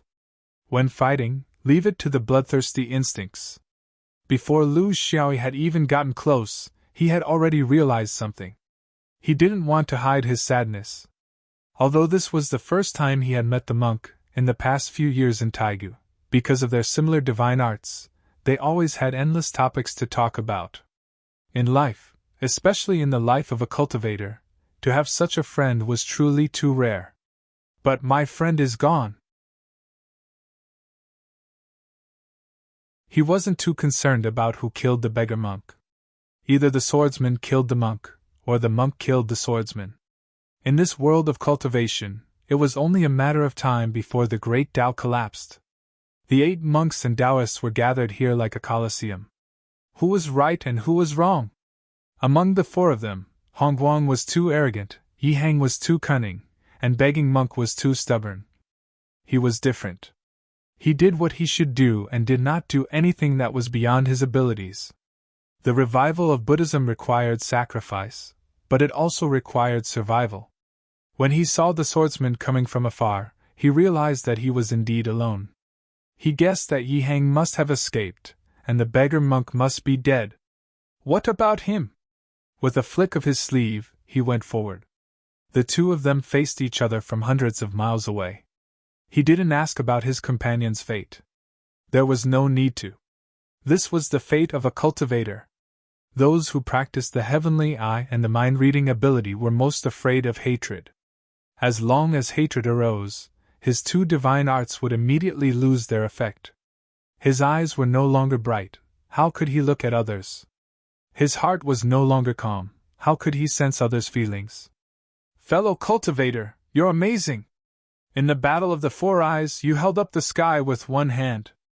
There are countless orthodoxies in the universe, but I'm afraid only the swordsman can do this. Lu Xiaoyi smiled politely. I was also chased into a sorry state. I don't dare to say that I only held up the sky with one hand, but I only ran a little faster. The Buddhists were organized well and had great teamwork. We can't compare to them. It was just a fluke, not worth bragging about. Liao Yi nodded, but his heart trembled. If this swordsman came with murderous intent, he would be a mortal killer. But now that he was so calm, it was very scary. Once the murder weapon had its own brain, how could it be just a few times more terrifying? You and I are actually outsiders here. The reason for our opposition is mainly because of the opposition between Buddhism and Taoism. It's either one or the other. But I don't like this method. Not everything that the Buddhists want to do is wrong, but what the Taoists insist on is not necessarily right either. I always think that Taoism and Buddhism can oppose each other, but only in certain aspects. In most cases, we should have the same judgment. Then, regarding the reset of the four seasons in the Taigyu domain, if we put aside the conflict between Taoism and Buddhism, what do you think is the best thing to do now that the heavenly Tao is relaxed? Lu Xiaoyi nodded with a smile. Reset immediately. The strange characteristics of the Taigyu domain don't conform to the normal laws of nature. It's a combination of various astronomical phenomena, affecting the five elements and yin and yang here. Moreover, the lifespan of mortals here can't be compared to that of normal domains. Liao Yin praised the good. Amitabha. Fellow Taoist, you are reasonable and not hypocritical. You are a true man of character. Then I want to know, knowing good but not doing good, knowing evil but not changing evil, just because this is what the Buddhists advocate, must you oppose it for the sake of opposing it? Is this what a cultivator who truly cares about the common people should do? Lu Xiaoyi humbly listened to the advice. Master, you are right. The Taoists do have selfish motives in this matter, going against the Taoist principle of compassion for the common people. I am ashamed. Liao Yin chuckled. You clearly know, but you don't change. Is that so? Lu Xiaoyi nodded bitterly. Yes. It's an old problem for millions of years. The Taoists can correct their mistakes in front of mortals, but they can't do so in front of you Buddhists. In fact, the reverse seems to be the same, right? Liao Yin admitted. Yes, Buddhists have this problem too. But as a matter of fact, don't you think that the Taoists are at fault when it comes to the reset of the four seasons in the Taigyu domain? Lu Xiaoyi didn't think much of it. No, I think that this is the fault of cultivators. There is the Taoists, and there is also the Buddhists. Liao Yin was very surprised. Oh? The Buddhists are also at fault in this matter? How come I don't know? Why don't you tell me, fellow Taoist, so that this poor monk can broaden his horizons? Lu Xiaoyi sneered. The Buddhists proposed the reset of the four seasons in the Taigyu domain under the current heavenly Tao environment. This in itself is not wrong. But your mistake is to smuggle in your own goods. You want to use this opportunity to gain the faith of the entire Taigyu domain. Weaken the Taoists, and strengthen the Buddhists. Truly doing good wholeheartedly is doing good without seeking personal gain, and not mixing in one's own motives. Then, is the Buddhist resetting the four seasons for the common people? Or is it for the sake of strengthening the Taoist orthodoxy? The Taoists are selfish, but the Buddhists are selfless? Do you dare say that after the reset of the four seasons in the Taigyu domain, the faith of the Buddhists will never cross the mainland? If the Buddhists dare, I will be the first to support them. I am willing to offer all 3 season eyes in my hands. I heard that the Buddhists give alms, but why is it that when the Buddhists do things, they are very particular?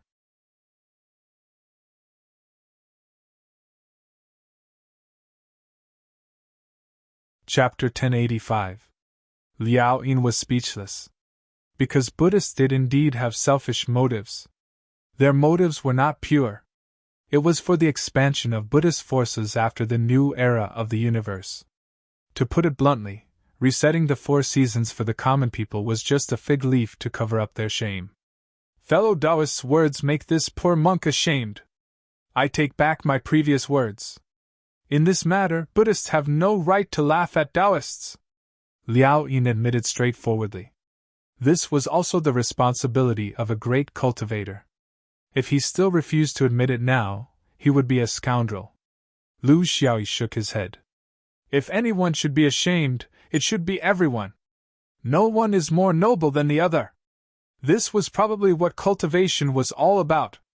The longer you cultivate, the more you lose your original things. Liao Yin was a little absent-minded. It was not that he had not thought about these things, but humans were like this. They often saw others more clearly, but when it came to themselves, they were very vague. In a battle, 2 groups of hypocritical cultivators, 2 Taoists died, and 2 monks, Lu Xiaoyi added. Only now did they completely understand the casualties of the entire process. It's not worth it, Liao Yin murmured. They should have a bigger stage, a more glorious life. Lu Xiaoyi laughed. Even if it's a bigger stage, it's still not worth it. It's never worth it. Because we're all chess pieces. Surviving this time is just to enter the next chess game and be a chess piece. What makes you think that if it's not worth it this time, it'll be worth it next time? Liao Yin realized that this swordsman's brain was not like a swordsman's. Didn't swordsmen cultivate their muscles into their brains? Then what does fellow Taoists think is worth it? Lu Xiaoyi shrugged. I don't know. But I know what the ancient cultivators did. After the ancient cultivator monks made such a suggestion, they would take the initiative to withdraw the spread of Buddhism in this realm to show their selflessness. The ancient Taoists would accept without hesitation, willing to open their doors and not consider the future of their own orthodoxy. They would let the mortals make their own decisions, and the cultivators would only be the executors, not the ones who decided. Liao Yin sighed. Is there such a cultivation world? Lu Xiaoyi smiled. That's why ancient cultivation is gone. Slowly growing up and developing, they all ended up like this. That's right, it doesn't necessarily have vitality. Therefore, our discussion is worthless. Because it's reversing history. Liao Yin sighed. We can't go back. It was just like how a person who had grown up would never be able to go back to their youthful innocence. I'm afraid this is also the reason why the heavenly Tao can't stand it anymore and wants to restart a new era. Lu Xiaoyi shook his head. I'm afraid little Epic won't be able to. Only the eternal era would be able to start all over again. But what was the point of starting all over again? In the end, he would still end up like this. That's because humans are the most selfish creatures of all. Liao Yin let out a long sigh of relief. Fellow Taoist, you shouldn't have learned the sword. It's not good for a swordsman to think too much. Lu Xiaoyi said regretfully. I used to be an outstanding Dharma cultivator, especially good at setting fires. Liao Yin nodded. So he was a sword cultivator. That was normal. It was very common to change professions in the cultivation world. He just didn't know what kind of commotion this guy would cause when he set fire, given his talent in battle. It would at least be a kind of heaven and earth special fire, right? He would never know that there was a shameless guy who actually only knew a little ghost fire of the chi refinement stage, and the kind that couldn't burn people to death. With his state of mind and the divine ability he had learned, he couldn't vent his anger on a single person for a clash between orthodoxies. Everyone was a chess piece and had no choice. How could there be right and wrong? I still want to take a seasoned spirit with me. At least, it's for my reputation. Liao Yin asked because he wanted to know if he wanted to collect all 4 seasoned spirits. If the swordsman wanted to, he would fight to the death with the swordsman and never back out. Since he couldn't be as outstanding as the ancient cultivators in the battle of orthodoxies, he could at least do it in battle. Even if he knew that there was a 90% chance that he wouldn't be the swordsman's opponent. Lu Xiaoyi sighed. Reputation is a cultivator's greatest weakness. Master, please do as you wish. I have 3 seasoned spirits. My reputation can't be too perfect, or I'll be punished by the heavens. Liao Yin laughed loudly. This was an interesting opponent, a chess piece with thoughts. Unfortunately, they could never become friends. Otherwise, choosing between orthodoxies and friendship would drive one crazy. In that case, let's meet again. He passed through the barrier and disappeared. Lu Xiaoyi laughed. As expected, this monk already had a way out. How could a cultivator who cultivated heaven's eye and heart connection put himself in danger so easily? But why would he disappear just because you said so? Who could say for sure about the general trend of cultivation?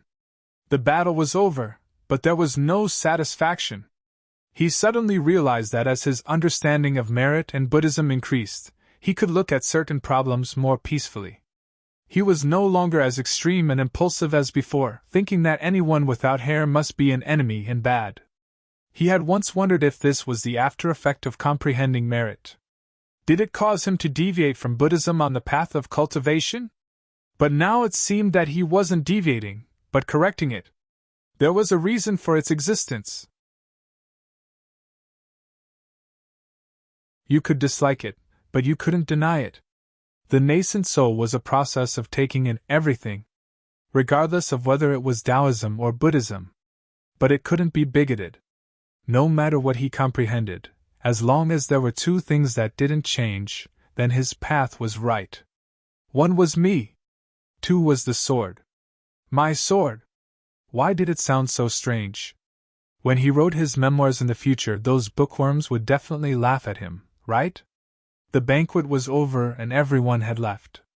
Only he, the evil guest who had eaten his fill, was left. How boring! He rolled up his sleeves and hit the wall. He had already returned to the land of spring. After identifying the direction, he flew toward the Dragon Gate. He began to think about how to be more Loki. Dragon Gate, Mountain Gate, Quiet Palace.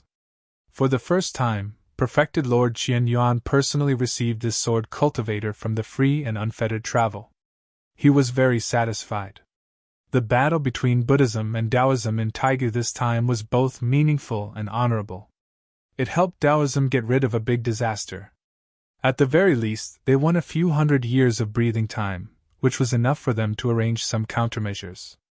Little friend Shan, fortunately you performed well in the battle between Buddhism and Taoism in Taiguo. Otherwise, the consequences would have been very embarrassing.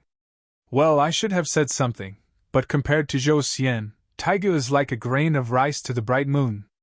Swordsmen don't care about external things. Lu Xiaoyi laughed dryly. Senior, well, actually, not all swordsmen are like this. Qian Yuan laughed.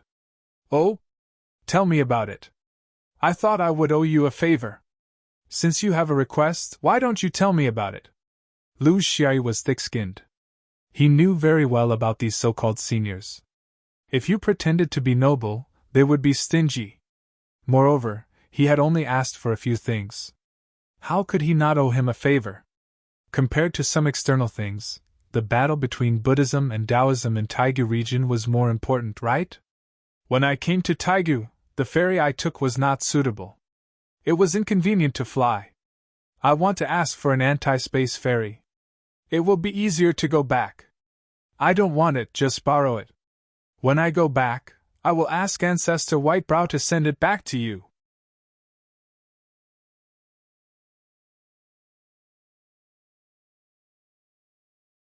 Chapter 1086. Qian Yuan laughed. You don't have to send it back. Although Taiguo is located in a remote area with limited resources, we can still take out an anti-space raft. But I have to say this first. I can give you the raft, but I don't have the key. You can only use your own. Lu Xiaoyi smiled and said, Of course. This is the rule. I understand. He could give you the tool, but he couldn't give you the anti-space transition point detected by Taiguo. This was the rule. Because this was the most secretive core of a sect. If they needed to evacuate in the future, it would be difficult for their opponents to know which route they took. A cunning rabbit has 3 burrows. If a rabbit was like this, How could a human be like this? This kind of secret was impossible to give to others. Let alone an outsider like Lu Xiaoyi. Even most of the true monarchs in the Dragon Gate sect didn't know about it. Qian Yuan waved his hand.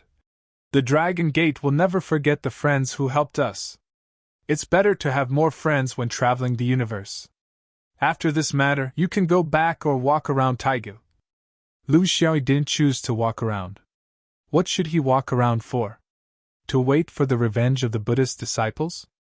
After all, monks like Liao Yin were few and far between. Even he would talk about Lu Xiaoyi's role in the Four Seasons barrier when he returned. The speaker might not have meant it, but the listener would take it seriously. Not to mention the sinister Yi Hang. In the world of cultivation, killing with a borrowed knife was a basic skill. After bidding farewell to the cultivators of the Dragon Gate sect, he entered the anti-space again and began to try the raft of the Dragon Gate sect. Because of the difference in the array inside the raft, it was not quite the same as Carefree's raft. Of course, the difference was in the details, but the mechanism was the same. After inputting the key, he had to make some adjustments to clearly show the position of the surrounding coordinates. He needed to adapt as soon as possible. He didn't know whether Carefree's raft would be taken back or not. He could see that the anti-space raft was a public resource of the sect. It was very important. Not everyone could keep it after a mission, and he was no exception. Lu Xiaoyi was not in a hurry to return to Zhouxian. For him, drifting in the void of the universe for decades was normal, and there was nothing uncomfortable about it. Since he had come out this time and was in the negative space, there was no reason for him not to do a detailed check of the surrounding coordinates. He had calculated with Zhouxian as the origin. Because he did not have the key at that time, he was not sure how many coordinates he could sense around the anti-space where Zhouxian was located. However, he was sure that he could sense the most coordinates there.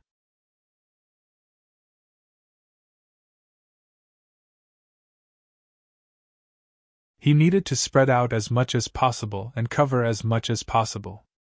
The first target was the extension of the line connecting Changsha and Taiga. This was also the furthest point. According to his judgment, the position of the main world where the coordinate was located should be more than 10 universes away from Zhou Xian's upper realm. He did not know what was waiting for him.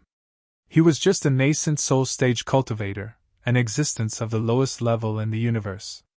Basically, no one was as crazy as him. For most cultivators at his level, it was already a very bold act to go out into the universe. But for him, it did not seem to be too much. The only limit to how far a cultivator could go in the universe was their strength. Now that he had the strength of a normaline master, of course he had to go out of his own world. In the negative space, the density of cultivators was much lower than in the main world. Lu Xiaoyi flew all the way and did not see a single person. He only saw a few sneaky void beasts. After interacting with him, they felt that this human was not to be trifled with, so they left resentfully. He did not speak a word along the way. 7 months later, he stood on the same mark and used the power of the ferryboat formation to establish a connection with the mark. After inputting the key, 4 more spots of light appeared in his formation. Yes, this was within his expectations. Without hesitation, he activated the energy gathering and came to the main world. He felt around but did not find any cultivation planets. He sighed. This was the most normal state of the main world corresponding to the coordinate.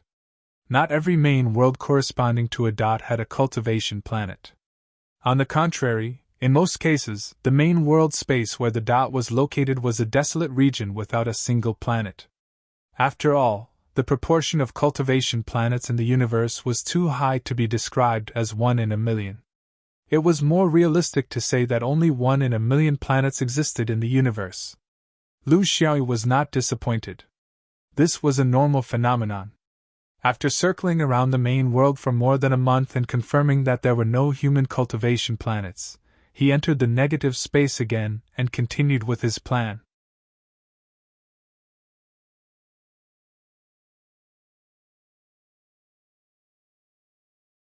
Chapter 1087. 5 years later, Lu Xiaoyi returned from the last waymark. He had considered that most of the main worlds that the waymarks corresponded to did not have any cultivation worlds, but he did not expect that he would choose 3 of them in a row, and none of them had any cultivation worlds.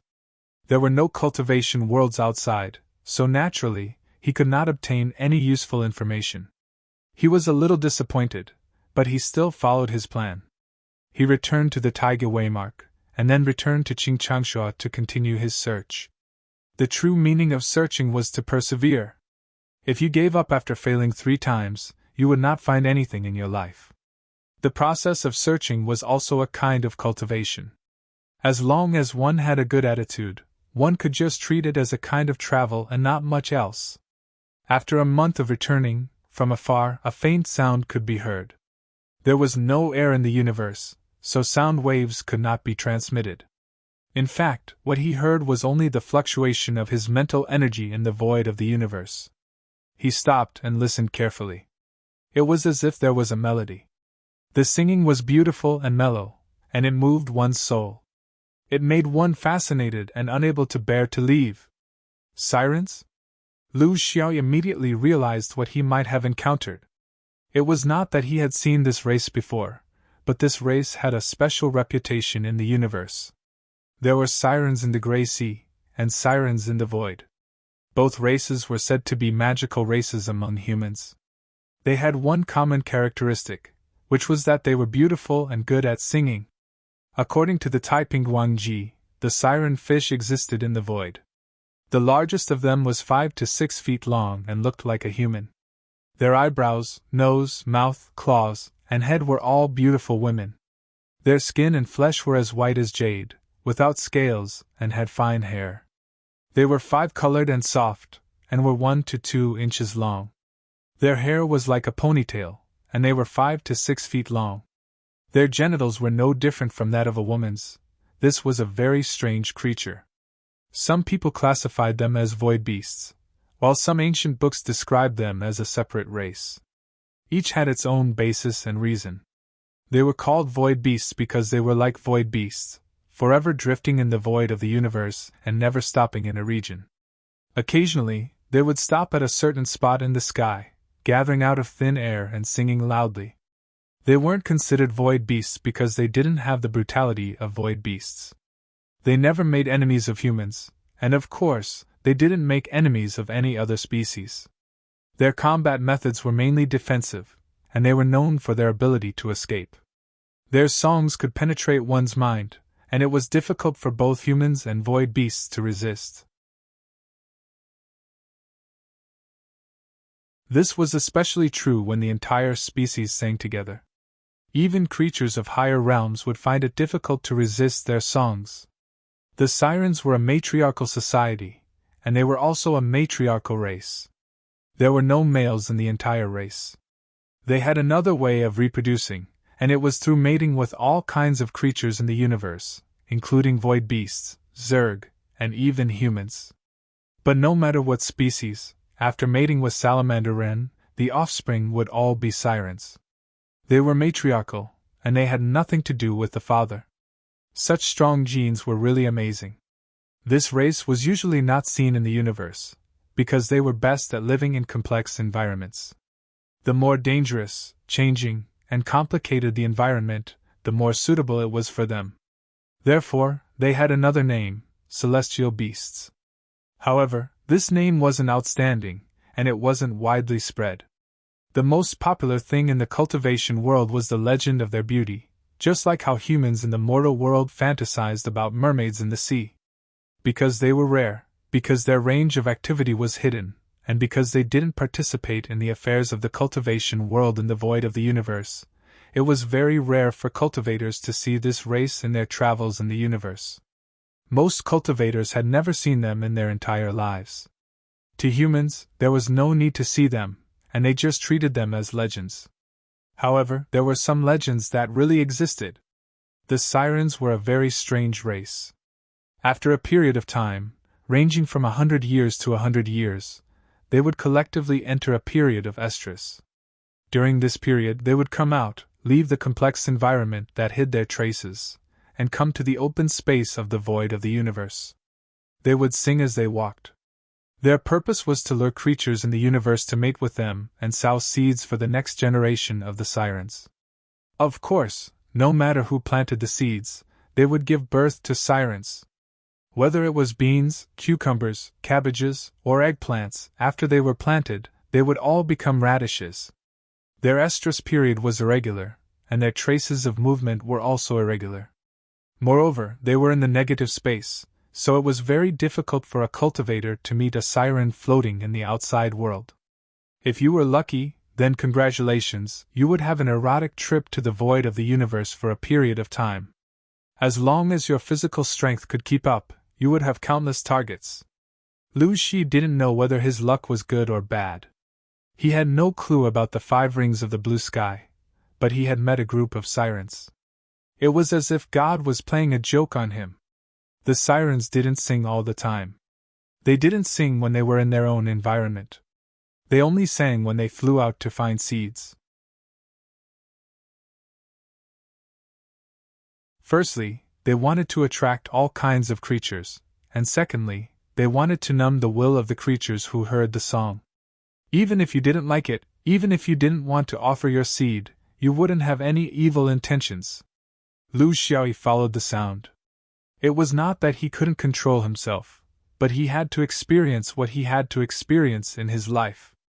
If he couldn't meet this race in his life, he wouldn't search for it. But if he met it, he wouldn't avoid it because of fear.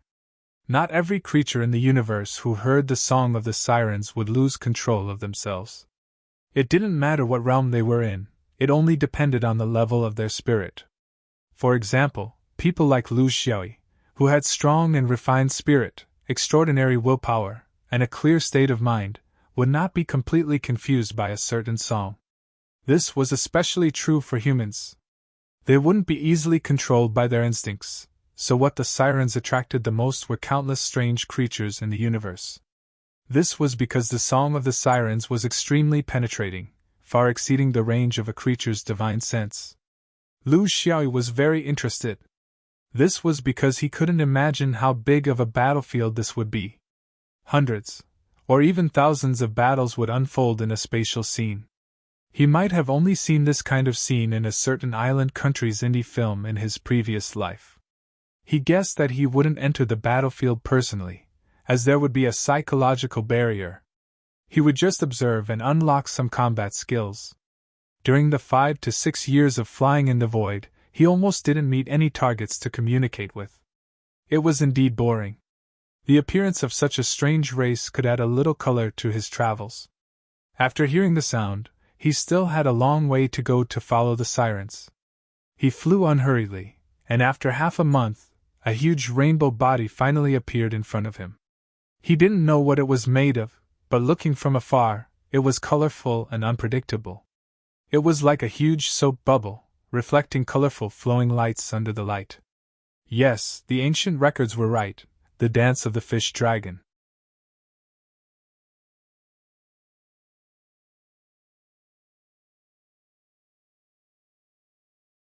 Chapter 1088.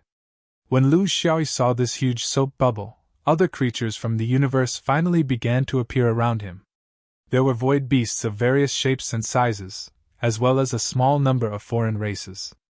Of course, there were also human cultivators. Everyone had a tacit understanding that there was no life or death battle here, but rather a tacit understanding of not caring about each other. Who had ever seen a patron fight before entering the red light district? If there was a fight, it would be after entering. Void beasts wouldn't talk to each other because they relied on their instincts. Humans wouldn't either because it was a little awkward. There weren't many of them, but there were also a dozen or so. Lu Xiaoyi laughed inwardly. When he was drifting alone in the void, he didn't see a single one. He didn't expect that when this Yuren appeared, all sorts of monsters would appear. From his observation, almost all of them were creatures of the Yuanying realm. There were no monarchs. This was easy to understand.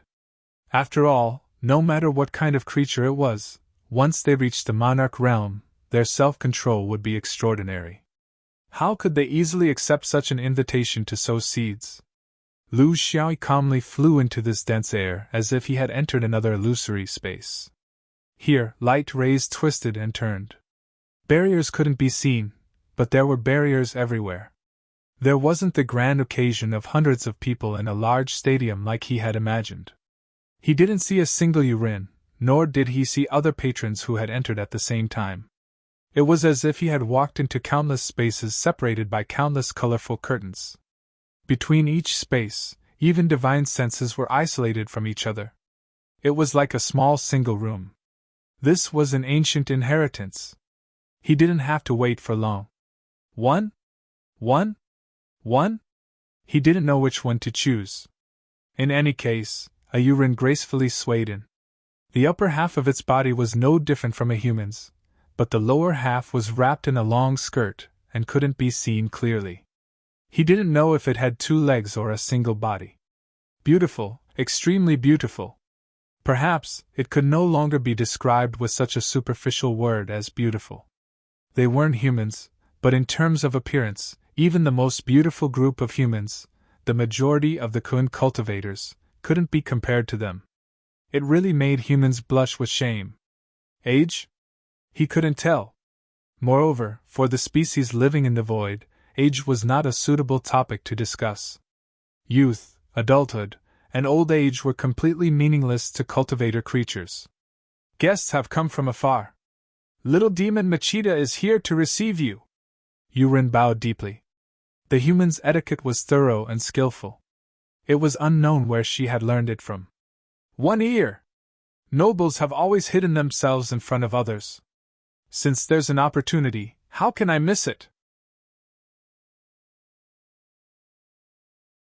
Lu Xiaoyi was Da Fafang. He had always been a free and easy person. He didn't care about trifles. If he did something, he wasn't afraid of people talking about it. If people talked about it, they wouldn't stop him from doing it. Machida pursed her lips into a smile. Then are you here just to see what's going on? Or are you here to be a guest? She spoke very straightforwardly. After all, she wasn't human and didn't have so much hypocrisy. Even after half a day of pleasantries, she still couldn't avoid this trivial matter. Of course, for the Yurin tribe, this wasn't something shameful. For the continuation of the species, humans had their own ways, while Yurin had their own ways. Humans saw Yurin as too vulgar and licentious, while Yurin saw humans as too pretentious and hypocritical. Lu Xiaoyi was very straightforward. I'm here to take a look. If you disturb me, I'll leave immediately. If you don't mind, then experiencing the customs of a foreign race is also a part of a cultivator's life experience. Please don't blame me for intruding. Machida sighed. Among all the creatures who came after hearing the song, humans were the most difficult to serve. They were picky. They were a little misophobic, a little hypocritical, and a little lecherous. Historically, among the humans who were attracted by the song, more than half of them really came to broaden their horizons at the beginning. She found it strange that they didn't do it themselves, but liked to watch other creatures do it. These humans were really perverted. But it didn't matter. Being in the colorful mist for a long time, they would slowly lose control of their minds. There would also be some humans who couldn't resist the temptation and obediently offered up their seeds. In the end, only a very small number of them could persist until the end. They were either perverted or castrated. Their methods didn't have any malicious intent. It was a characteristic of the species. In this big bubble of mist, the more selfless creatures offered, the stronger the temptation would be. They were just going with the flow. In the end, those who were willing would just be dreaming, while those who weren't would prove their willpower.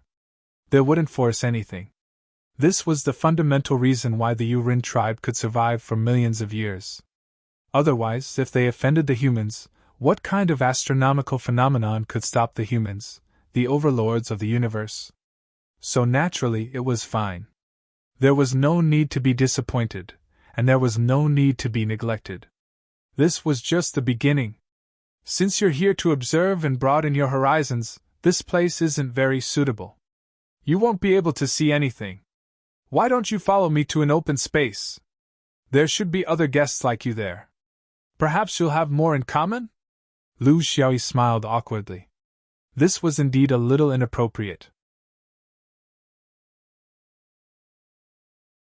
You only asked for a cup of tea in a restaurant, and a cup of wine in a brothel. This was inappropriate. So he didn't say much and followed Machida out. He was very self-aware. In the blink of an eye, they were out of the single room and came to a slightly more spacious space. It was still dense with mist, but they could see many people. Including a few human cultivators, there were also groups of Urin. All of them were outstanding beauties, and their voices were soft. Some were warm, some were cold, some were elegant, some were well-behaved, and some were pretty girls from humble families. In short, there was only one thing you could think of, and there was nothing missing here. In the air, there was the most primitive restlessness. His eyes were gleaming, his nose was filled with a subtle fragrance, and his ears were filled with the sound of moaning. He had never thought that he would be able to see such a scene in the world of cultivation. He had thought that this was a way to attract primitive impulses that only appeared in the mortal world. He had never thought that he would be given a real lesson here. Machida didn't stick to him and didn't let him go. Instead, she cleverly let him walk around freely. She was very clear about the psychological state of people like him. He was the kind of person who hated to have a shop assistant chattering beside him when shopping. Her guess was right. Lu Xiaoyi didn't like to have others pointing at him. He preferred to be alone and observe silently. Of course, it was okay to have someone who had the same interest as him. It was a different concept from a shop assistant. How could there be no good wine when there was a beauty? He took out a cup and a pot from the ring, and calmly drank as he watched. Even though he didn't have hooves and chicken feet to accompany his meal, he still drank with relish. At this moment, a figure floated over to him. At the same time, a wine cup was extended to him, accompanied by a voice. "I've heard that your wine is a little strange. It's not brewed using the methods of the nearby universes. I wonder if you can give me a cup and let me, a wine lover, have a taste?"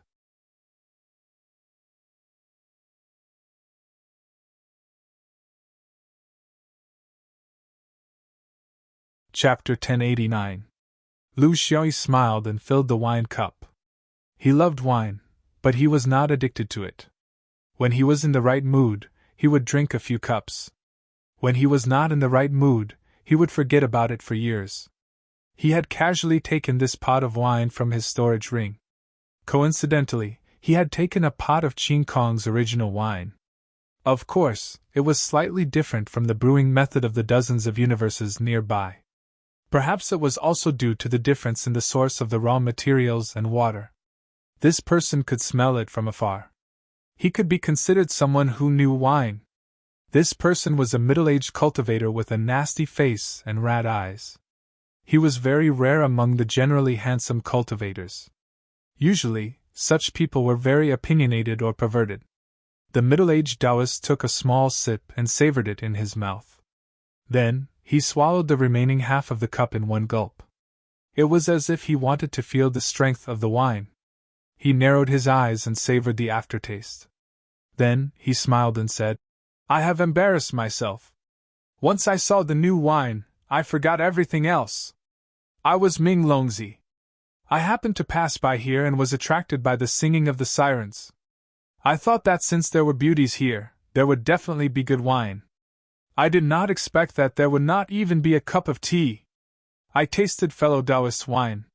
The brewing method is ordinary, but the materials are very unique. It should be wine from the outer domain, and a very distant one at that." Lu Xiaoyi smiled and said, "One ear! Fellow Taoist, you are indeed proficient in wine. This pot of wine was brought back by my master from the outer domain. I only feel that it is delicious, but I do not know why." He poured another cup for the middle-aged Taoist, Ming Longzi. The two of them stood side by side and looked at the beautiful scenery in front of them. Other than wine, Ming Longzi did not look at anything else. Lu Xiaoyi looked very carefully, from the hair to the snow-white waist. He admired it and forgot about it in an instant. Other people's eyes went in one ear and out the other, but his eyes seemed to leak. He looked but did not use his brain. "Fellow Taoist Ming Longzi, what do you think is hidden under the siren's skirts? Are they two-legged like humans? Or are they like the so-called mermaids? Or are they snakes? The skirts are very strange. My divine sense cannot see through them. Ming Longzi smiled and said, If you want to know, why don't you try it yourself? Why are you asking me? I've never tried it before. However, although the sirens could not be considered as immemorial sacred seeds, they could still be considered as ancient mutants. Many of their strengths were in the lower half of their bodies that you could not see through. I heard that there are endless transformations. You can see whatever you want to see. It could take on a shape that humans liked, but it could also take on a strange shape that could withstand the void beasts. The sound of sirens is famous throughout the universe. It's not a joke. Lu Xiaoyi looked around. How many universe creatures do you think have been attracted here this time? Why do I feel like there are hundreds of them? If this was the norm, how many wild bees and butterflies would the sirens attract if they continued on like this? According to the ancient records, it seems that the Rin tribe doesn't win by numbers.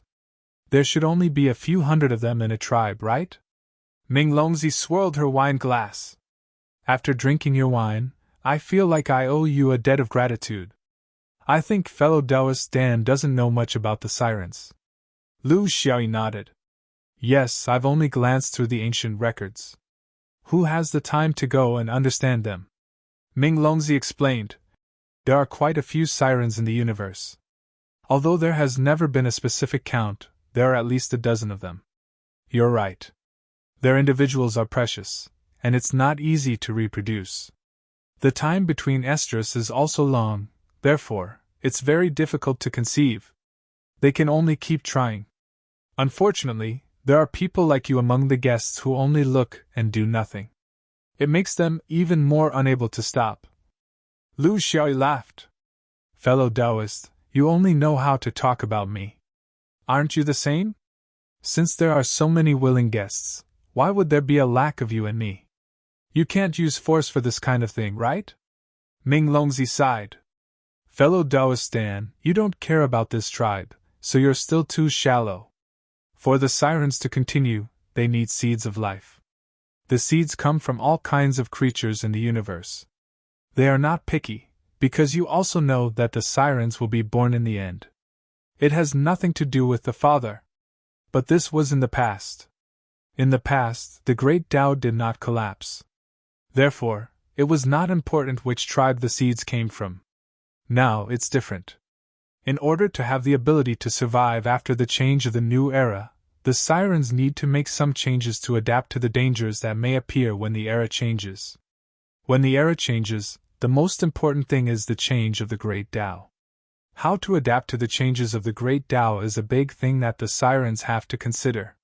You have to know that the most unique thing about the sirens is not the way they pass down their inheritance and reproduce.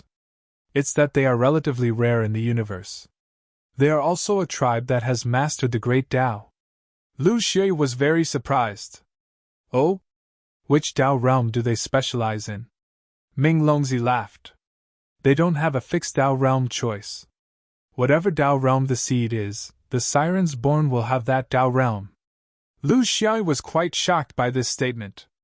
Could the Tao realm be inherited? Could this be the truth behind the sirens borrowing seeds? Ming Longzi snorted and said, Many people don't know the secret of the sirens because it doesn't affect anything. The Tao realm they borrow seeds to obtain is actually limited in the future. They also don't have the mentality to dominate the cultivation world. However, such a rich and colorful Tao realm distribution allows their tribe to survive in all kinds of complicated environments. Especially under the premise that the great Tao of the universe has collapsed, they value this point even more. Therefore, their main target is only humans. Lu Xiaoyi understood. What's up with those void beasts? Ming Longzi laughed. The sirens have two forms. One is a siren, and the other is a fake siren. As for void beasts, you know. Lu Xiaoyi shook his head. This was just a way for the group to survive. He did not care. Whoever had their Tao realm borrowed willingly. One was willing to be beaten and the other was willing to be beaten. There was no need to pity them. The collapse of the Great Tao changed the way many creatures lived. The impact was very far-reaching. Even a tribe like the Sirens, who didn't care about their status in the universe, had to change and evolve towards a way of survival that they thought was more beneficial. To put it simply, the Sirens had never rejected anyone. However, now that the epoch was about to change, they had no choice but to adapt to the situation. They began to pick and choose, and the target of their choice was the most vigorous human beings among the cultivation creatures in the universe. It wasn't that humans had the strongest Tao realm seeds, but that humans were the only species that had strong Tao realm potential but also lusted after women. Those ancient sacred beasts were born with Xiantian Tao, but they had precious bloodlines. Who would be willing to come to the Sirens to spread their precious essence blood?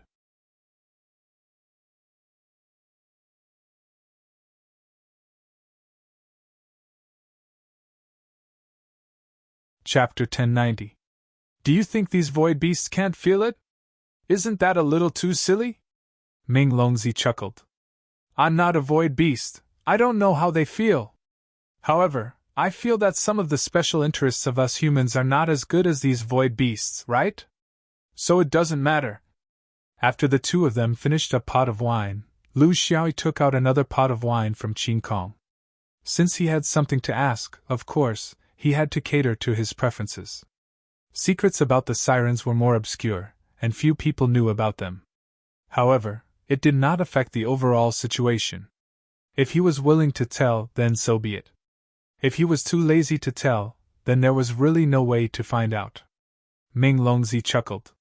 He was not an alcoholic, but he loved wine all his life. The collection and tasting of all kinds of wine was deeply ingrained in his heart. As for the secrets of the Sirens, what were they? It was just right to accompany the wine. You have enough wine, but I don't know if I have enough stories. The Sirens have a very special body structure. Their inherited characteristics are actually more in the direction of single reproduction. However, their reproduction requires a key to open their own treasure. During this process, the biological characteristics of the external life seed cannot be replicated. The new Sirens replicate the other characteristics of the seed, the more mysterious and unseen things, such as the Tao realm. After a human cultivator who is good at the 5 elements communicates with a Siren, if a new Siren is born, this Siren will display extraordinary talent in the Tao realm of the 5 elements. This will be beneficial to the Siren's ability in the 5 elements after they mature. Such ability has a ceiling. Because of the shortcut, there is no possibility of the final Tao unification. Of course, they don't care about this. Lu Xiaoyi nodded. It's a way to get in touch with the Tao realm. Actually, if you think about it carefully, how many humans can achieve Tao unification? It doesn't matter. Is it because the Sirens have the Tao realm, so they can easily survive in complex astronomical phenomena? Actually, this is also a way to cultivate the Tao realm in disguise, right? Ming Longzi replied. That's right. Although complex astronomical phenomena are dangerous, it also means that there are various kinds of Tao states within the astronomical phenomena. Not only can we train ourselves, we can also avoid those who have ill intentions. Killing 2 birds with 1 stone. However, not all Sirens had the talent of the Tao realm. In fact, before the Tao changed, the Sirens were not picky about who provided the seeds. Since the probability of human cultivators being attracted to them was low, most of the Sirens had ordinary aptitudes. This was normal. After the collapse of the Great Tao, the Sirens felt the various changes before and after the change of the new era. They felt that it was necessary to strengthen the popularization of the potential of the new Sirens in the Tao realm. Therefore, they paid more attention to human beings, especially those in the race who are in the breeding years. In human words, they are young and waiting to bud. So you don't have to worry about any flaws in the Sirens who receive you. They are all in their first time, and they want to be in their best condition to welcome the seed of life of humans. Lu Xiaoyi laughed. You're in high demand now, Ming Longzi said seriously. For cultivators like us, the higher the realm, the less likely it is that we leave behind descendants. But even so, not many cultivators are willing to leave behind seeds in this way. Especially under the premise that the Tao has collapsed, it is always better to be careful and not easily leave behind any flaws outside. Therefore, the sirens can get fewer seeds of human elites than before. This forces them to extend the time they have to go out to find suitable seeds. Otherwise, do you think that with the luck of ordinary cultivators like you and me, we would be able to meet the legendary sirens so easily? Lu Xiao asked. Will there be any repercussions from a one-night stand? Ming Longzi laughed and said, What repercussions?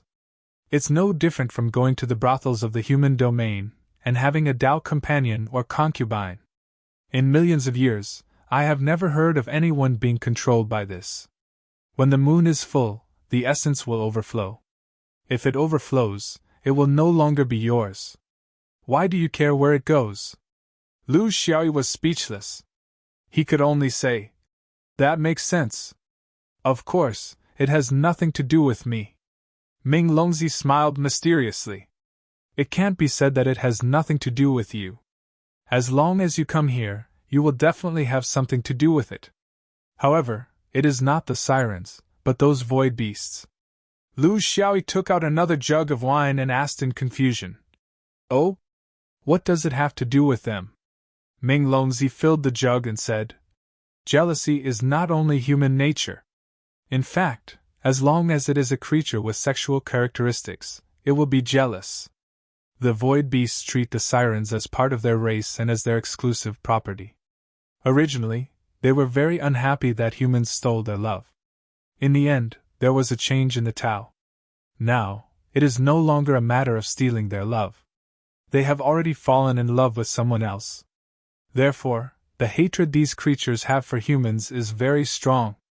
In the past, when the sirens came out to find seeds, there were more disputes than peace in history. This is the result of jealousy. Lu Xiaoyi laughed bitterly. Jealousy with the void beasts? That's not nice to say. However, when I came in, I also met a few void beasts. There didn't seem to be anything out of the ordinary, right? Well, water does not interfere with river water. I also did not see them show any hostility.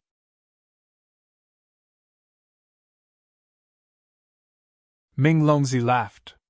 When they came, they were in a state where their brains were filled with lust.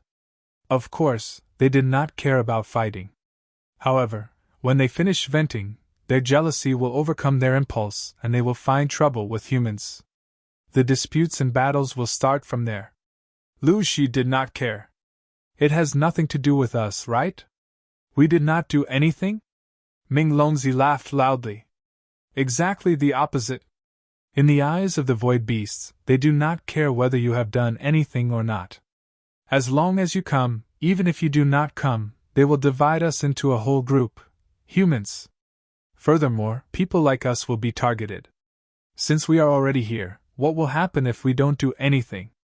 Do you despise the filth used by the void beasts? Lu Shi could not help but laugh. What a weird way of thinking. As expected of the void beasts. Then what do you plan to do? Just continue watching? In the end, you did not get to eat the meat but got into trouble instead? Ming Longzi was very straightforward. After drinking this jug of wine, I will leave. This was originally a casual experience. I did not ask for anything. Of course, there is no need to linger. I wonder if fellow Taoist wants to continue watching? Or do you want to leave together? She was someone who could let go of things. Lu Xiaoyi also did not feel that there was any meaning in continuing to watch. It was just a joke on a long journey in the universe. He could go back and boast to his brothers. Let's leave together. There are many weird races and weird examples like this in the universe. I have no interest in spending too much effort on this. I have nothing better to do.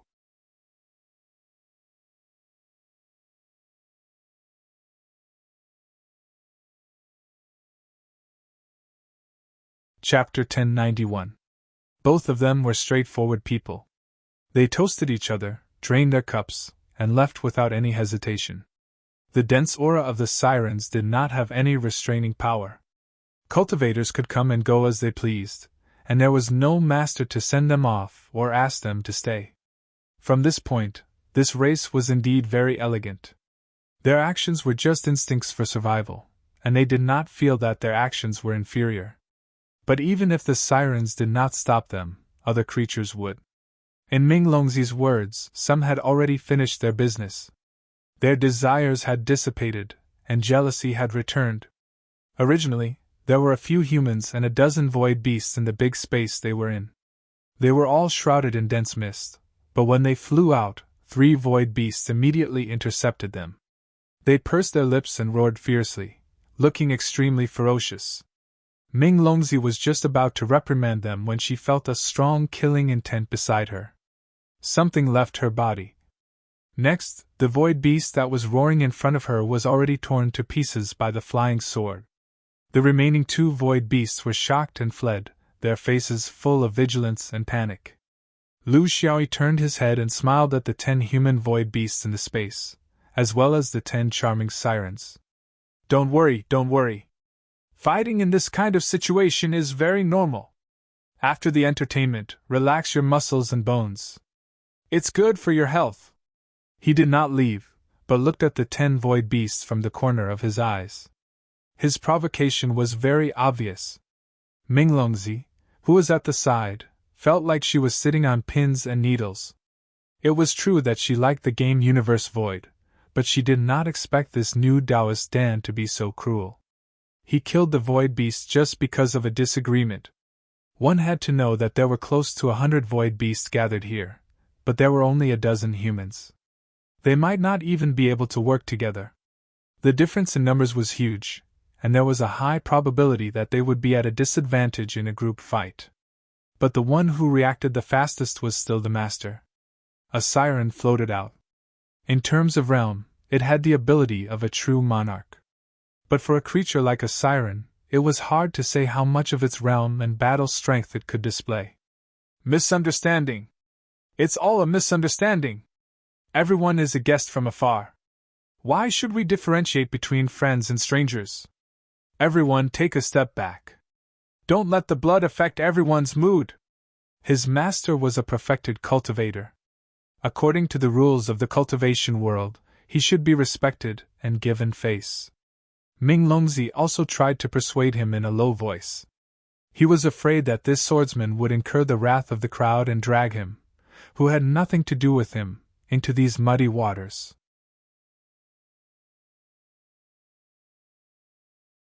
Swordsmen might be able to hold on, but what about him? This is the royal family of the sirens. Fellow Taoist, please give me some face and don't be rash. Lu Xiaoyi chuckled. Oh? There's a royal family among the sirens? Ming Longzi explained. Yes.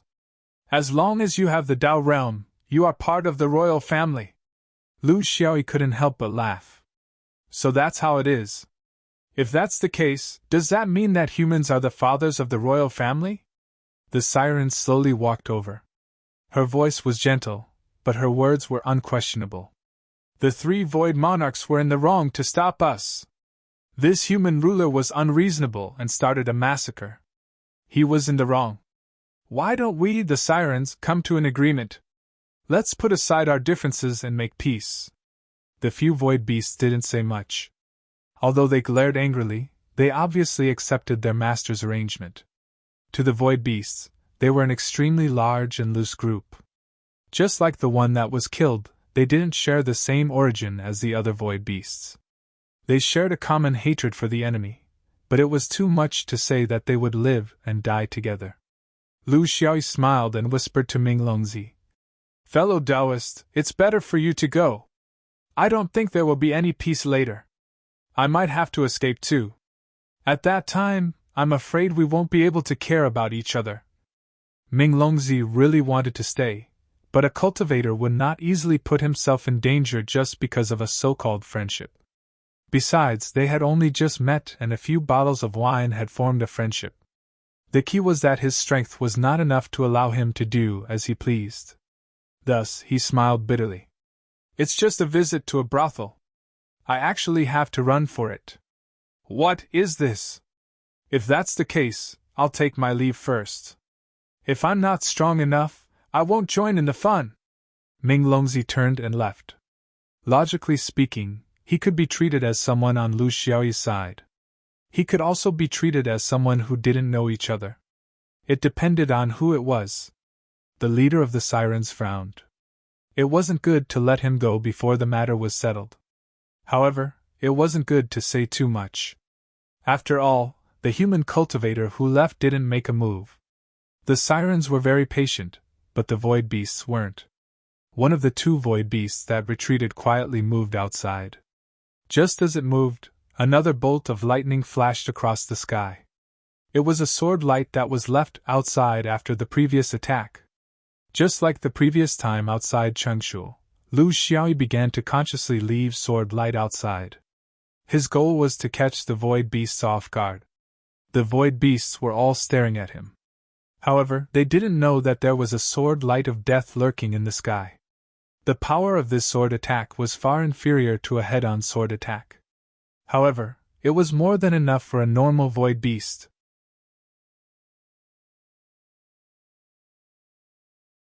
Another void beast fell at the scene.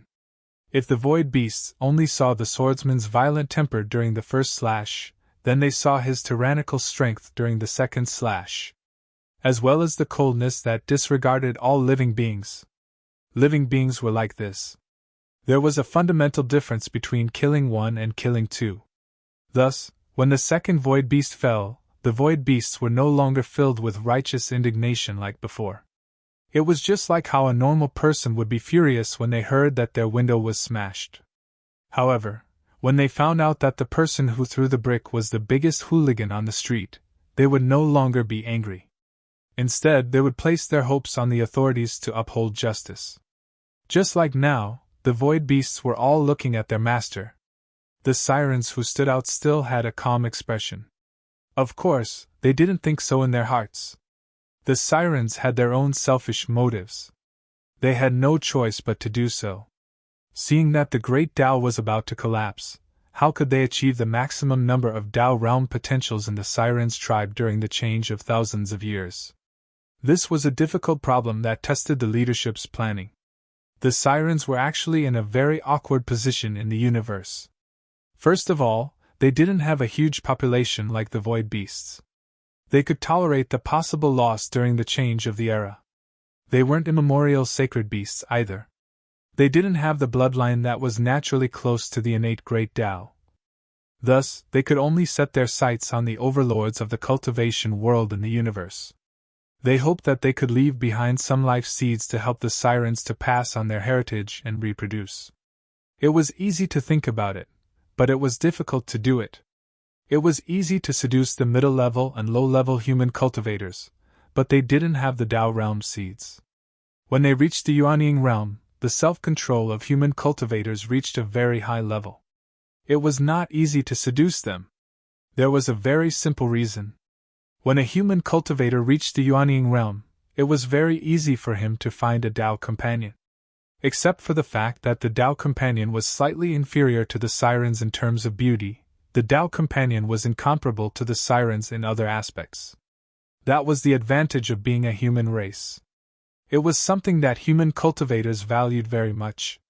In the final analysis, the thought that those who weren't of the same race must have different intentions was still deeply rooted in the hearts of humans. In fact, every race was the same. There was no difference in this aspect.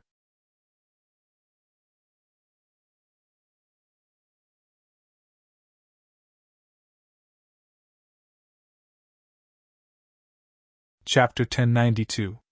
The situation in the heavenly Tao was getting more and more urgent, but the guests were getting more and more cautious. This put more pressure on the Sirens. If they continued to develop slowly like this, when the era changed, most of the Sirens would not have the power of the Tao state, and the situation would be full of variables. The population of the Sirens was limited, which meant that their ability to resist risks was limited. This forced them to improve the quality of their population, and they needed the cooperation of human cultivators, especially the elite human cultivators. For this reason, when they went out to the universe to look for seeds recently, their behavior had changed greatly. In the past, they would have returned long ago, but now they were still wandering outside the universe, hoping to meet more human cultivators. This swordsman was so strong, and it could be seen from his sword that he had a very deep understanding of the Tao. He was the excellency that they needed the most. As for the dispute between the swordsman and the void beast, there were other reasons, and it was not worth mentioning. They also added fuel to the fire. One of the reasons was that they wanted the human cultivators to stay a little longer. Only by staying a little longer, the effect of the dense air would be stronger, and more humans would be willing to be guests. After comforting the void beast, the king of the sirens personally came to Lu Xiaoyi's side to accompany him. Accompanying him were two beautiful women, Machida and Bayan. She was a supreme, and it was already a great honor for her to be so humble. She could at least keep the swordsman for a little longer. The void beast is vulgar. Fellow Taoists, don't lower yourself to their level. Why don't you stay a little longer? If you leave now, many void beasts will follow and kill you. Even if you are not afraid of them with your ability, there is no need to. Lu Xiaoyi followed the host's wishes and did not refuse. He had a reason to do so. The sirens were very smart. They did not talk about their origins. They only talked about romance, the knowledge of the universe, the wonders of the sky, and the secrets of cultivation. There were many interesting things about the void beast that Lu Xiaoyi had never heard of before, and it broadened his knowledge. The sirens also understood his temperament, and they only talked about it in this direction, turning it into a popular lesson about the void beast. When Lu Xiaoyi was not killing, he was a very humorous person. Moreover, he did not mind taking advantage of people while talking and laughing. This kind of pig was actually the siren's favorite, but the supreme siren sighed in her heart. A swordsman was a swordsman after all. Every one of them was different from the rest. No matter how unsightly they looked, their hearts were as hard as metal and stone, without a single flaw.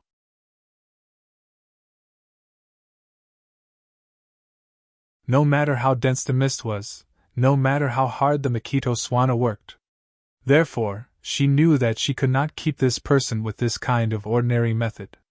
They did not have the tradition of forcing people to stay, so there was only one last method left. It was a dispensable, specious, and completely uncertain bait.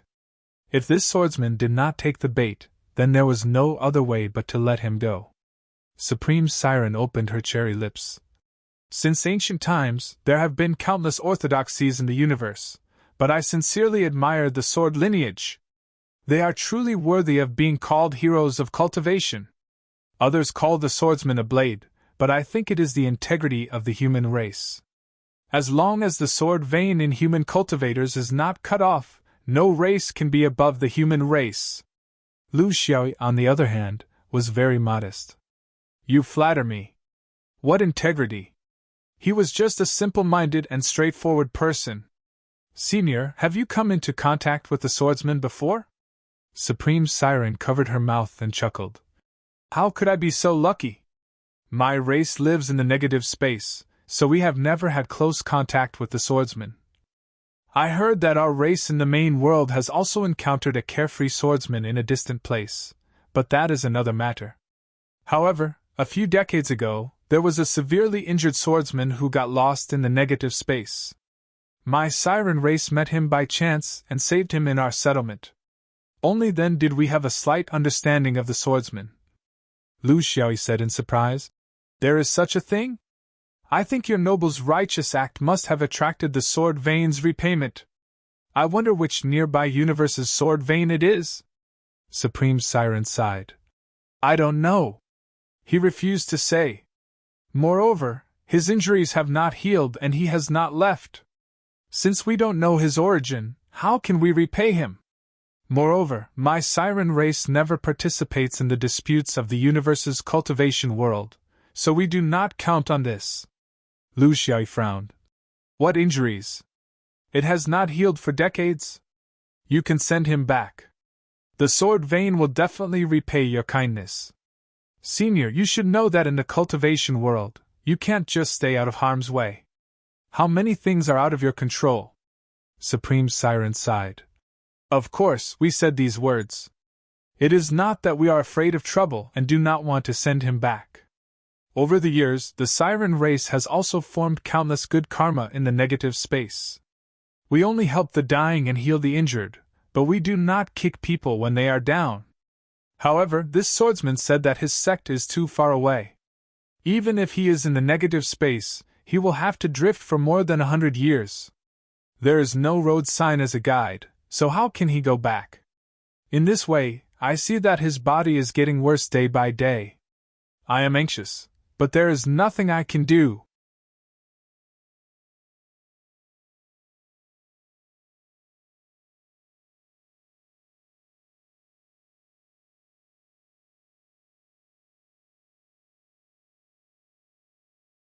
Chapter 1093. Lu Xiaoyi decided to make a trip. He had nothing to do anyway. There were two factors that made him decide to make a trip. The first was the distance that the swordsman mentioned. It was 100 years in the negative space and a few hundred years in the main world. The second was the sword box. At least as far as he knew, in the dozens of universes near Zhou, the only sword vein was the sword plate. He had never seen anyone carrying a sword box. Of course, he could not make a conclusion just because of this. The universe was boundless and there were countless directions. The possibility of coming from the 5 rings was just one of the countless possibilities. As for the sword box, it could not be used as the only proof. Zhou Xian had a sword plate, but who could say for sure about the other sword vein orthodoxies in the other universes? The sword box was not unique to Xian Yuan either. There was no harm in taking a look. Besides, he did not think that the sirens could keep him here with their strength. The sirens had their own thoughts, and he had his own goals. In terms of attitude, he did not dislike people who approached him with their own goals, just like how he approached people with his own goals. Yuan Ying should not be so childish anymore. Who would do something that did not benefit them? If all of this was true, and there was really a swordsman who was taken in by the sirens for dozens of years due to his serious injuries, what was wrong with asking him for some seeds? Didn't he, Lu Xiaoyi, blackmail Taiga for a reverse space raft after helping him? Qian Yuan, perfected lord, did not look down on him. In the cultivation world, he had to be considerate of the difficulties of others. He had long understood this principle. Now that he was relaxed, he spoke more freely. If that's the case, I'll have to trouble you. I hope that I won't bring any trouble to your nobles. Senior, you've seen that I'm a bit impulsive. Sometimes, my sword moves faster than my brain. The perfected Lord Siren was also relieved. To be honest, it was too difficult to find an outstanding human cultivator, and asked him to offer his seeds. Like this trip, there were only a few humans who were willing to contribute in the end. Up until now, it had been nearly 5 years since they came out, and there were only a few dozen humans who were willing to contribute in the end. One had to know that the siren's estrus period was very long. It happened once every few hundred years, and there were only a few dozen humans who were willing to contribute in one trip. Not all of them would have a result. If this continued, the situation thousands of years later would be worrisome. Most of these human cultivators were ordinary people. Although they were in the Dao realm, their realms were very limited. Most of them were even in the postnatal Dao realm, so they were not of much help to the Morin clan.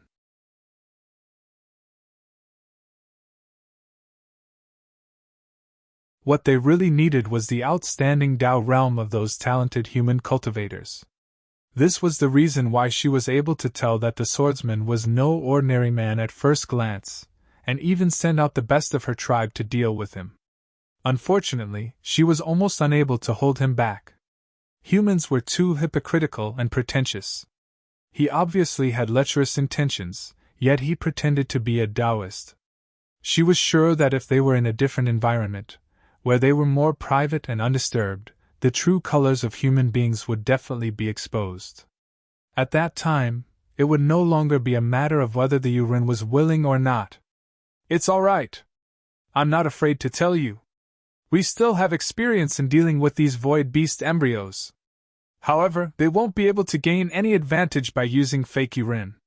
The main reason is that they are afraid of getting into trouble, so they have no choice but to do so. After all, There are too many of these void beasts in the universe. There are so many of them that races like us can't ignore their existence at all. Lu Xiaoyi smiled and said, Fake you run? It's really difficult to deal with the nobles' fake and real things. After all, the target of Spring Breeze is actually an inflatable tile. True Monarch Yuren smiled embarrassedly. I'm not afraid of being laughed at by you. In the millions of years of history of my Morin clan, we have never been fake. However, the great Tao has collapsed, and you have no choice but to change. How to change? Directly tell the void beasts that we won't receive them in the future? If we do that, I'm afraid we won't even be able to get out of the void. This is the only way, and it's still with the guidance of an expert. Otherwise, we wouldn't even know how to deal with it. The Morin clan is not human, and we have a lot of helplessness. Please forgive us. Lu Xiaoyi shrugged his shoulders. He really wanted to ask who the so-called expert was. However, in the cultivation world, it was very rude to get to the bottom of things like this. It would make things difficult for others. If he answered, it would involve other people's private matters.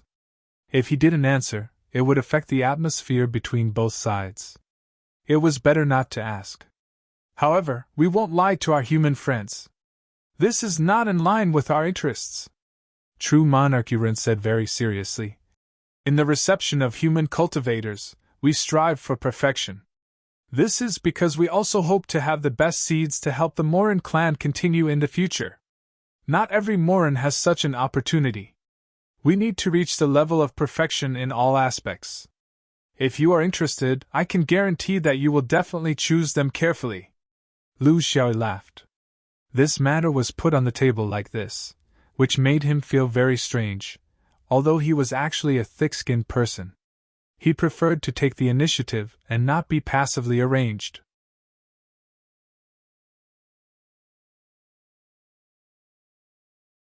Because of the agreement, he was once again arranged to stay in a single room, isolated from the void beasts that were eyeing him covetously.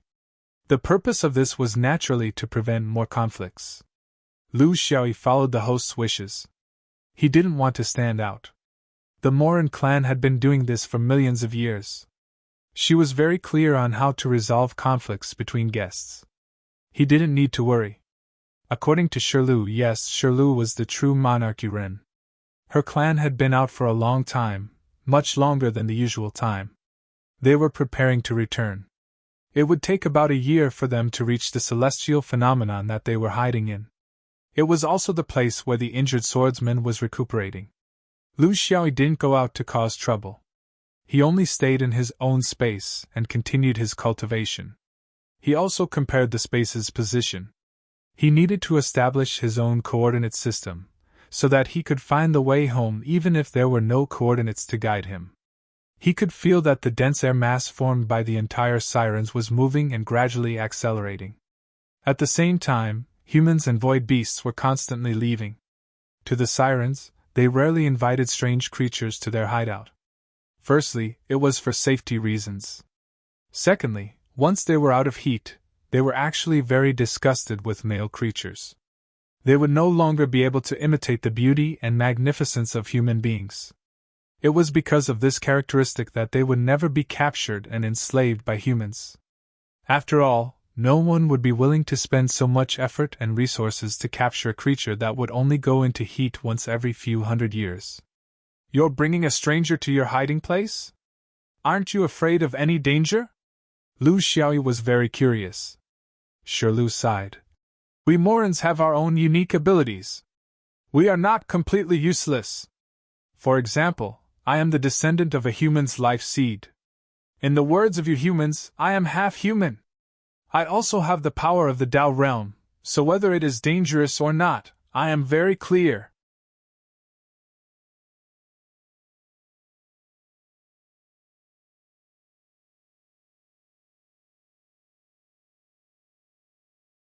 Chapter 1094. As expected, the void beasts were easily dealt with by the sirens, and they did not cause any trouble. Half a month later, the dense mass of air began to fly at full speed. This was also the characteristic of the sirens when they moved in the void. The entire tribe moved in unison, and no one was left behind. There were many Jean Dan sirens among them, and only in this way could they keep up with the rhythm of the main group. When the sirens came out, not all of them moved out. They would place the old, weak, sick, and disabled in the complex weather to deal with the dangers that could appear at any time in the void of the universe. It was only during this flight that Lu Xiaoyi had the opportunity to see the entire sirens. According to his estimation, among the 500 sirens, there were 6 monarchs, 39 yuaning, and the rest were at the level of Jean Dan. Perhaps there were still some in their nest. Overall, for a tribe that lived in the void of the universe, they were a little weak. This was also the reason why they spent most of their time in the complex weather to enjoy themselves. The dense mass of air was very magical. It enveloped everyone, and he did not need to use any strength. This was a biological force field that was similar to a barrier. Now, it seemed that it could move quickly, and it could stop and affect people's desires. It must have other offensive functions. This was the secret of every tribe, and it was not good to ask. During the flight, Lu Xiaoyi and the sirens began to get familiar with each other. He slowly learned that the sirens were not a very isolated tribe among the creatures in the universe. Perhaps in the past, they would keep people at a distance as a form of self-protection. However, under the premise of the collapse of the Great Tao and the change of the era, it was obviously not suitable for them to stay in seclusion. Therefore, in the past few hundred years, they began to contact the outside world. Meeting, making friends, and showing goodwill. They knew very well that before the great changes of the universe, the strength of a tribe was insignificant. They had to find help and friends in the outside world, even if it was a little late to do so. Lu Xiaoyi was not the first human cultivator that they met, and he would not be the last. For example, he was the first to return to the nest with them. It was not that the swordsman was special, but the only thing that attracted him was the mysterious Taoist who was recuperating in the nest. Also, after so many years, the swordsman had made a name for himself in the cultivation world of the universe. They may be cruel, but they are not capricious. Making more friends and having more potential experts in the Tao realm in their species was the way for the Morans to resist the change of epochs in the future. It was somewhat passive, but in the cruel world of cultivators, how many species could take the initiative in their hands?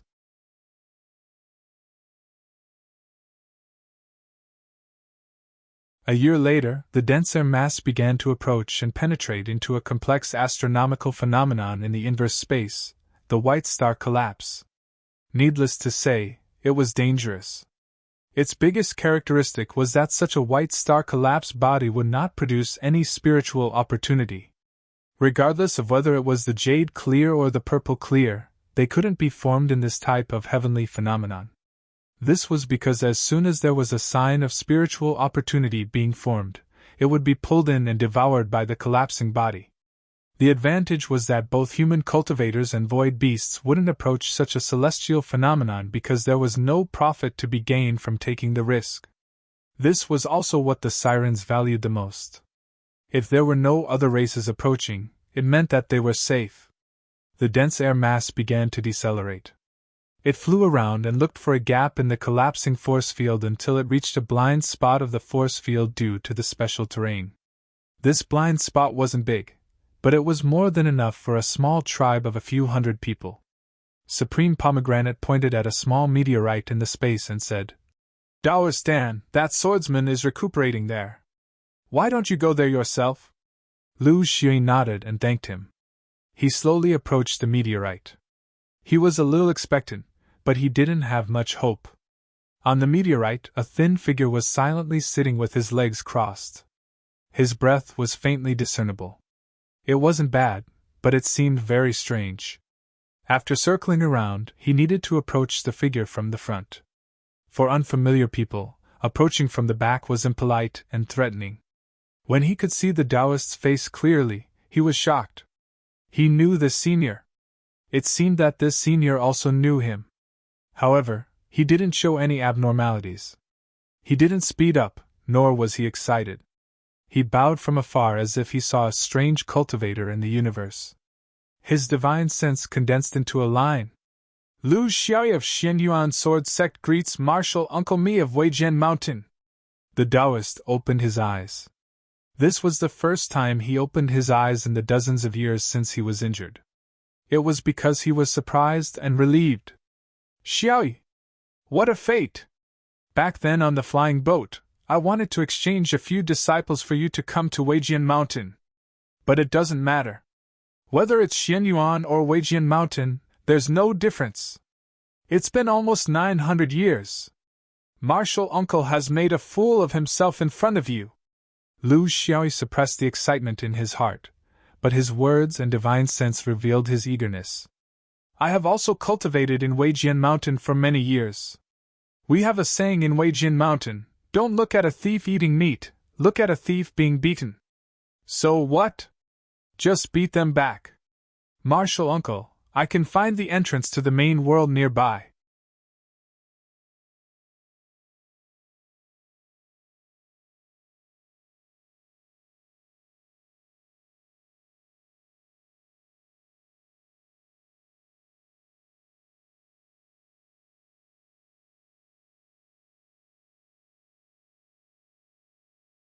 The two Jin Dan cultivators, even if they were from prestigious sects, had a lot of knowledge about the universe. Most of their information about the universe came from ancient books and the gossip of their elders. If a cultivator didn't enter the void of the universe, they wouldn't be able to have a clear judgment of the high-level power struggle in the cultivation world. Simply put, the two of them were self-righteous and fearless in Jin Dan, but in the eyes of those who had experienced it, they were the typical example of naivety and inexperience. They were the embodiment of heroism, the body that saved the universe. This was because they were fundamentally wrong about many things. Not only did they lack a deep understanding of the power outside the universe, but they also lacked a deep understanding of their own sex. These, after they advanced to Yuanying, became clearer and clearer. This was also the reason why they let nature take its course most of the time, and didn't insist on finding the bottom. There were no secrets in the cultivation world. When you reached a certain level, the secrets of this level would naturally be revealed to you. If you didn't reach the level, you wouldn't even think about it. Because you didn't stand at that level. What you saw wasn't the essence of things, or only a part of the essence. How could you make the most accurate judgment? This was the price to pay for growing up. It wasn't completely a bad thing, because the elders wouldn't teach you these things. You could only fumble around on your own, make mistakes, and fail. If you couldn't walk down this path, you would pay with your life for your frivolity. If you walked down this path, you would grow stronger. Just like Lu Xiaoyi, if it wasn't for his trip to Zhou, would he have reached his current height? Would he have developed a unique school of thought like the flying sword system? Would he have had a nascent soul? Would he have had a sparrow palace? Would he have had a chance to look at the entire Xiantian Dao? Right had wrong moves. Wrong had right moves. This was how the heavenly Tao balanced cultivation. So, how could it judge the right and wrong of one's youth? For those truly great sects, the best way was to let them venture forth themselves. The further they ventured, the bigger the commotion, and the greater their achievements after surviving. Please speak. I'm listening. But I can't guarantee that I will change. Lu Xiaoyi didn't have any scruples in front of a true teacher. The five-ringed sword Vane didn't care about this either. Martial Uncle Mi was in a good mood. These little brats, five-ringed seeds, they were all the same. He could feel himself relaxing when he was with these youngsters. Of course, this was the case. Whether it was in Xianyuan or Weijian Mountain, the standard behavior of a truly outstanding swordsman had never changed. As for me, let's not talk about the details.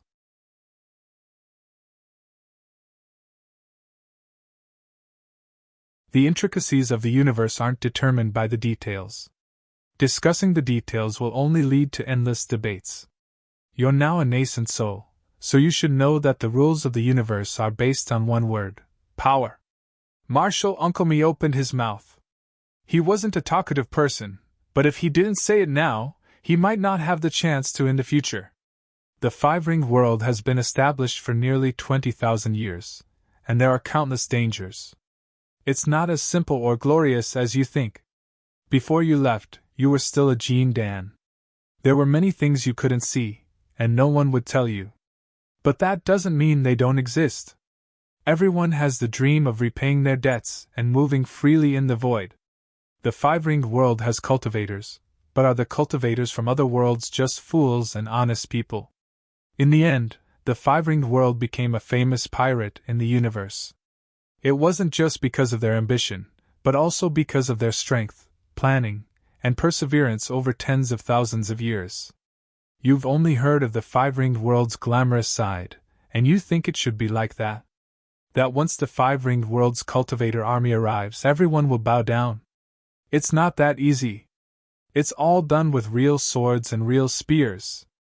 Of course, there are many successes. There are also many failures. It's just that for the sake of publicity, it's never made public. Lu Xiaoyi also became serious. I understand.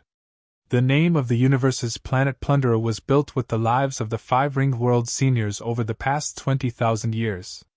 Marshal Uncle Me stretched out his hand. Do you have wine? I've been out for so long that I've run out of wine. Lu Xiaoyi took out a pile of bottles from the five-ringed world. They were all from the five-ringed world, and they had the taste of home. Marshal Uncle Me didn't use a cup. He raised his own pot and drank 3 pots of wine. Only then did he heave a sigh of relief, and his voice became much clearer.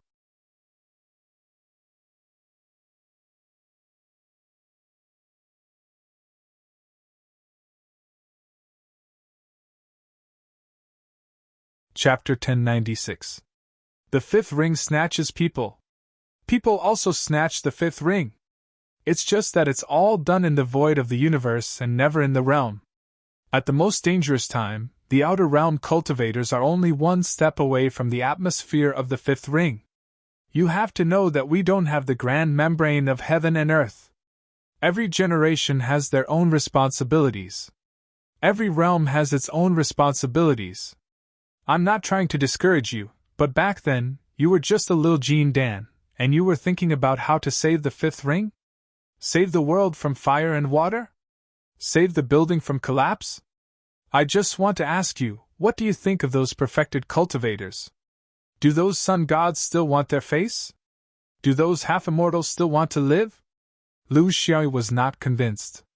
There will always be omissions. Half-immortals are not immortals. Besides, even immortals can't protect themselves now. A chicken feather letter can save millions of soldiers. Uncle Master Me was so angry that she laughed. Oh, chicken feather letter? Forget it, I can't be bothered with you. The reason I'm telling you this is that there is a strict system at the top level regarding the safety of the fifth ring. This system is not from random guesses, but a long-term plan. Let me put it this way, we have never relaxed our surveillance and vigilance against any realm that has something to do with the fifth ring. This also includes some so-called masterminds behind the scenes. If they want to harm the fifth ring, there is no possibility of a sneak attack. Lu Xiaoyi was very curious. Including Zhou Xian? Uncle Master, are you here under orders? That can't be right, Uncle Master, you are not suitable to be a spy. Uncle Master Me coughed lightly. I don't know about Zhou Xian, but what does that have to do with it? If it dares to approach the fifth ring, it will be discovered by dozens of universes.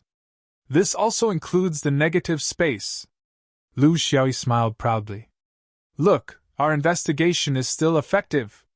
At least, even you don't know. Uncle Master Me glared. I don't know, but it doesn't mean that the sun god perfected cultivators don't know. Kid, don't you understand what I mean? Lu Xiaoyi smiled. I know. We've been doing this since a long time ago, and we don't deliberately try to find out anything. We just work hard to improve ourselves. Yes, we only have one goal, and that's to survive. Marshal Uncle, are you able to find your way back? Uncle Master Me said boldly. We are swordsmen, and the universe is our home. Where can't one cultivate? Which part can't be improved? Where can't they fight? How many predecessors and sages have never returned after leaving the universe? Aren't they all powerful and awe-inspiring? Why was he thinking about the way home all day long? Useless! Lu Xiaoyi did not give up. Just tell me, is there a way back? Your disciple is a good for nothing.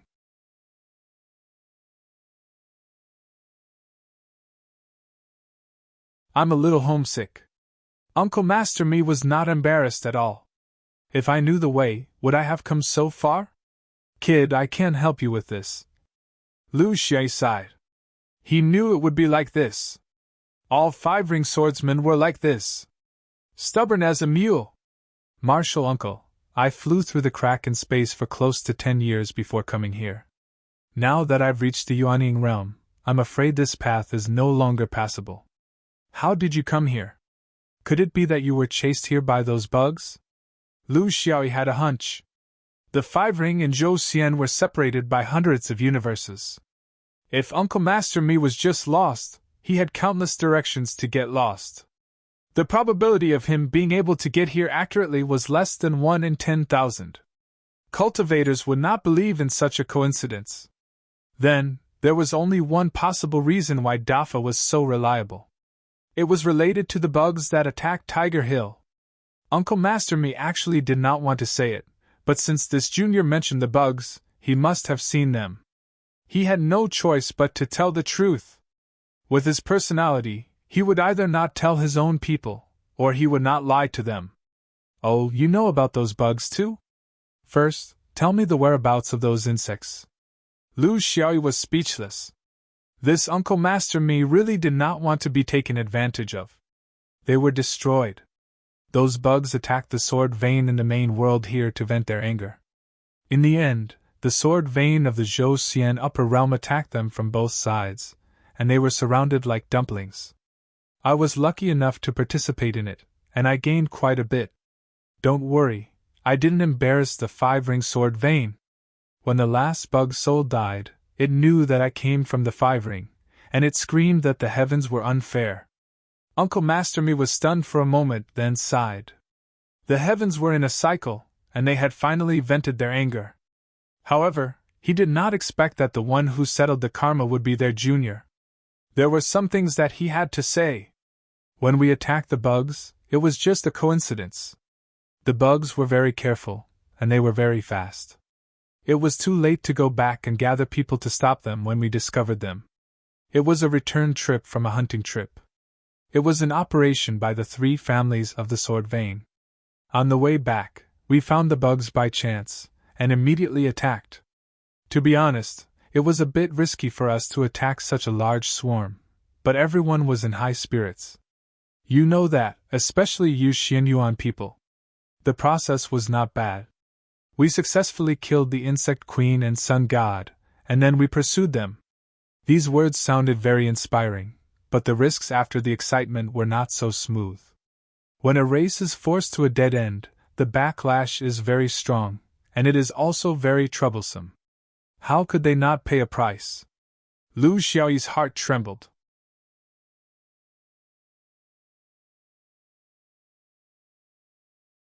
The truth behind the glorious battle was the most shocking. The Xianyuan swordsmen were known for their savagery, but who knew about the bloodshed behind it? He reminded himself that he did not have the right to interfere in Xuanyuan's affairs, nor did he have the ability to do so. However, in Zhou Xian, in the shadow-shaking sword sect, he had to take the helm.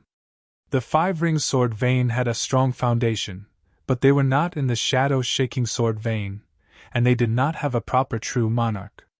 If they wanted to take advantage of the situation, they had to have a good grasp of the situation. Otherwise, they might not be able to recover from a single setback. Uncle Master Mi's gaze sharpened. As the bugs were fleeing, they found an opportunity to escape into the negative space. This was also an opportunity for them to cut off their tail and survive. At the time, the environment was very chaotic. Because we had to do our best to stop them, we had no choice but to engage in close combat with the bugs. That was the beginning of our losses. By chance, I was the closest to the insectid's hyperdrive tunnel. I thought that I couldn't let the remaining insectids escape. You know, this kind of remnant swarm is very dangerous, even more so than a normal insectid swarm because they have hatred in their hearts. Lu Xiui sighed in his heart. To put it bluntly, they wanted to cut the weeds and get rid of the roots. This Uncle Master Me was only at the very front. Even without him, there would have been others charging with him. Swordsmen did not care much about danger when fighting, and they would not care if they would be surrounded and beaten up if they charged in alone. This was a swordsman's unique temperament. If they were magic cultivators, they would definitely have made arrangements beforehand to ensure their safety. These were two different ways of fighting.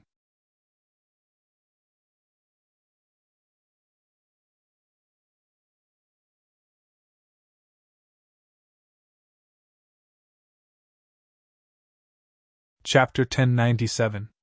I entered the negative space through the same passage as the swarm. Of course, I was beaten up by the swarm. It's nothing much, I'm used to it. But this time, there were too many swarm, and I was alone, so I couldn't handle it. Master Mi's voice became even deeper as he recalled. Old Qing was the first to come and help me, and he was the only one. Before the others arrived, Zerg's warp tunnel was broken. If he wanted to come back, he would have to face the crazy attacks of the Zerg with the broken tail to reopen the tunnel. It's very difficult in such a chaotic battlefield. Lu Xiaoi could imagine that in such a fierce situation, both the swordsman and Zerg were moving at high speed. Reopening the negative space tunnel required a certain amount of time, and it was actually very difficult to do it in an instant. Even if the swordsman supremes needed a short time to open the tunnel, no matter how short it was, it couldn't be measured by the time they stayed on the battlefield. In the invincible reputation of the Sword Mountain Range, how many people had paid such a price? Master Qing, the Xianyuan swordsman. Like Master Mi, he was one of the 5 cultivators they robbed when they were transporting the cultivator seeds from Chaoguang. He was also the one who tied Lu Xiui to the swordsman worship. Before Lu Xiui left Green Void, he had met Master Qing a few times. It was the two of us.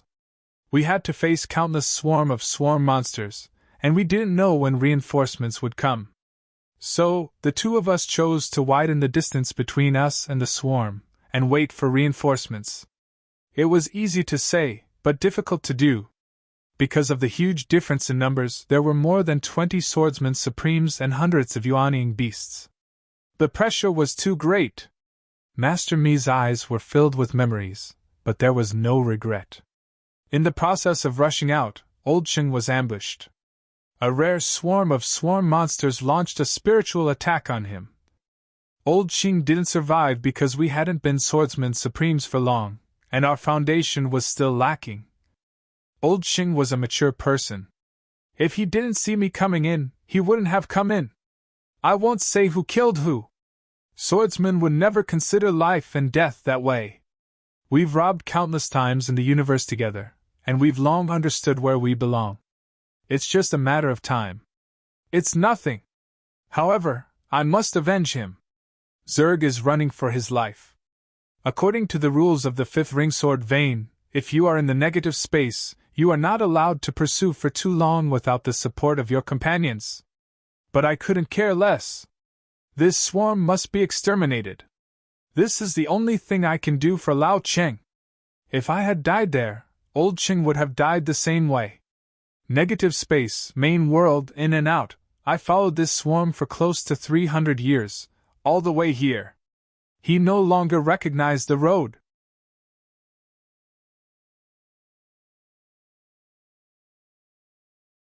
So, little guy, although I'm very grateful to you for helping us take revenge, I can't point you the way home. I'm not as familiar with this place as you are. Lu Xiaoi was speechless. Although Marshal Uncle Mi did not mention anything about what had happened in the past 300 years, even a fool would know how difficult it had been.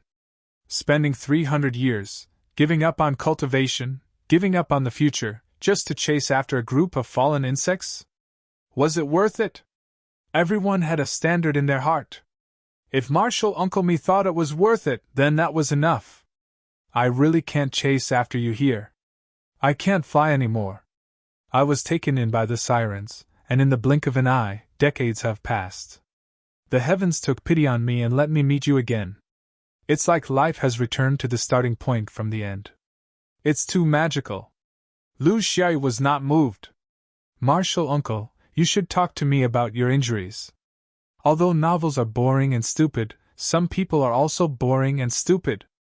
Just tell me directly, are you going to make arrangements for your funeral? Martial Uncle Mi was very angry to be called stupid by a junior, but he could not say anything. Because he was indeed like in the novels he hated the most. He had to make arrangements for his funeral. This junior's eyes were very sharp. He had already seen through his restraint.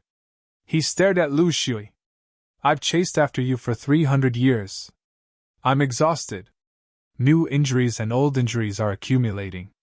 My path is hopeless, and my Tao foundation is destroyed. Before I was supported by a belief, but now that I see you, the thing supporting me is gone. Of course, I'm going to kick the bucket. Is it strange? Speaking of which, I have to blame you for losing a few decades of my life. If you came a little later. Lu Xiao ignored his unreasonable pestering, because this kind of pestering must be hiding something. Martial uncle. Stop pretending. Do you think I'm still a foundation establishment cultivator? New injuries and old injuries? Do you still think you're immortal? You can chase me here, which means you still have some strength left. You're rolling in the siren's red powder now, which means you're seriously injured. Then who hurt you? You're afraid to tell me? You're afraid I'll lose my life to avenge you? So you don't say? You're making up a full of loopholes? Martial uncle, even novels are not so childish. Times have changed, and the concept of cultivators is also different. Tell me, at least I know who to guard against. When I have the time or the strength, I'll mess with him. You're not saying anything, but you're making me suspicious. Aren't you harming me? You have to come here and pretend to be a corpse, and you're not saying anything. You're pretending to be a senior, and you're leaving a mess to make things difficult for others. Martial Uncle Mi stared at this guy who had no respect for his elders.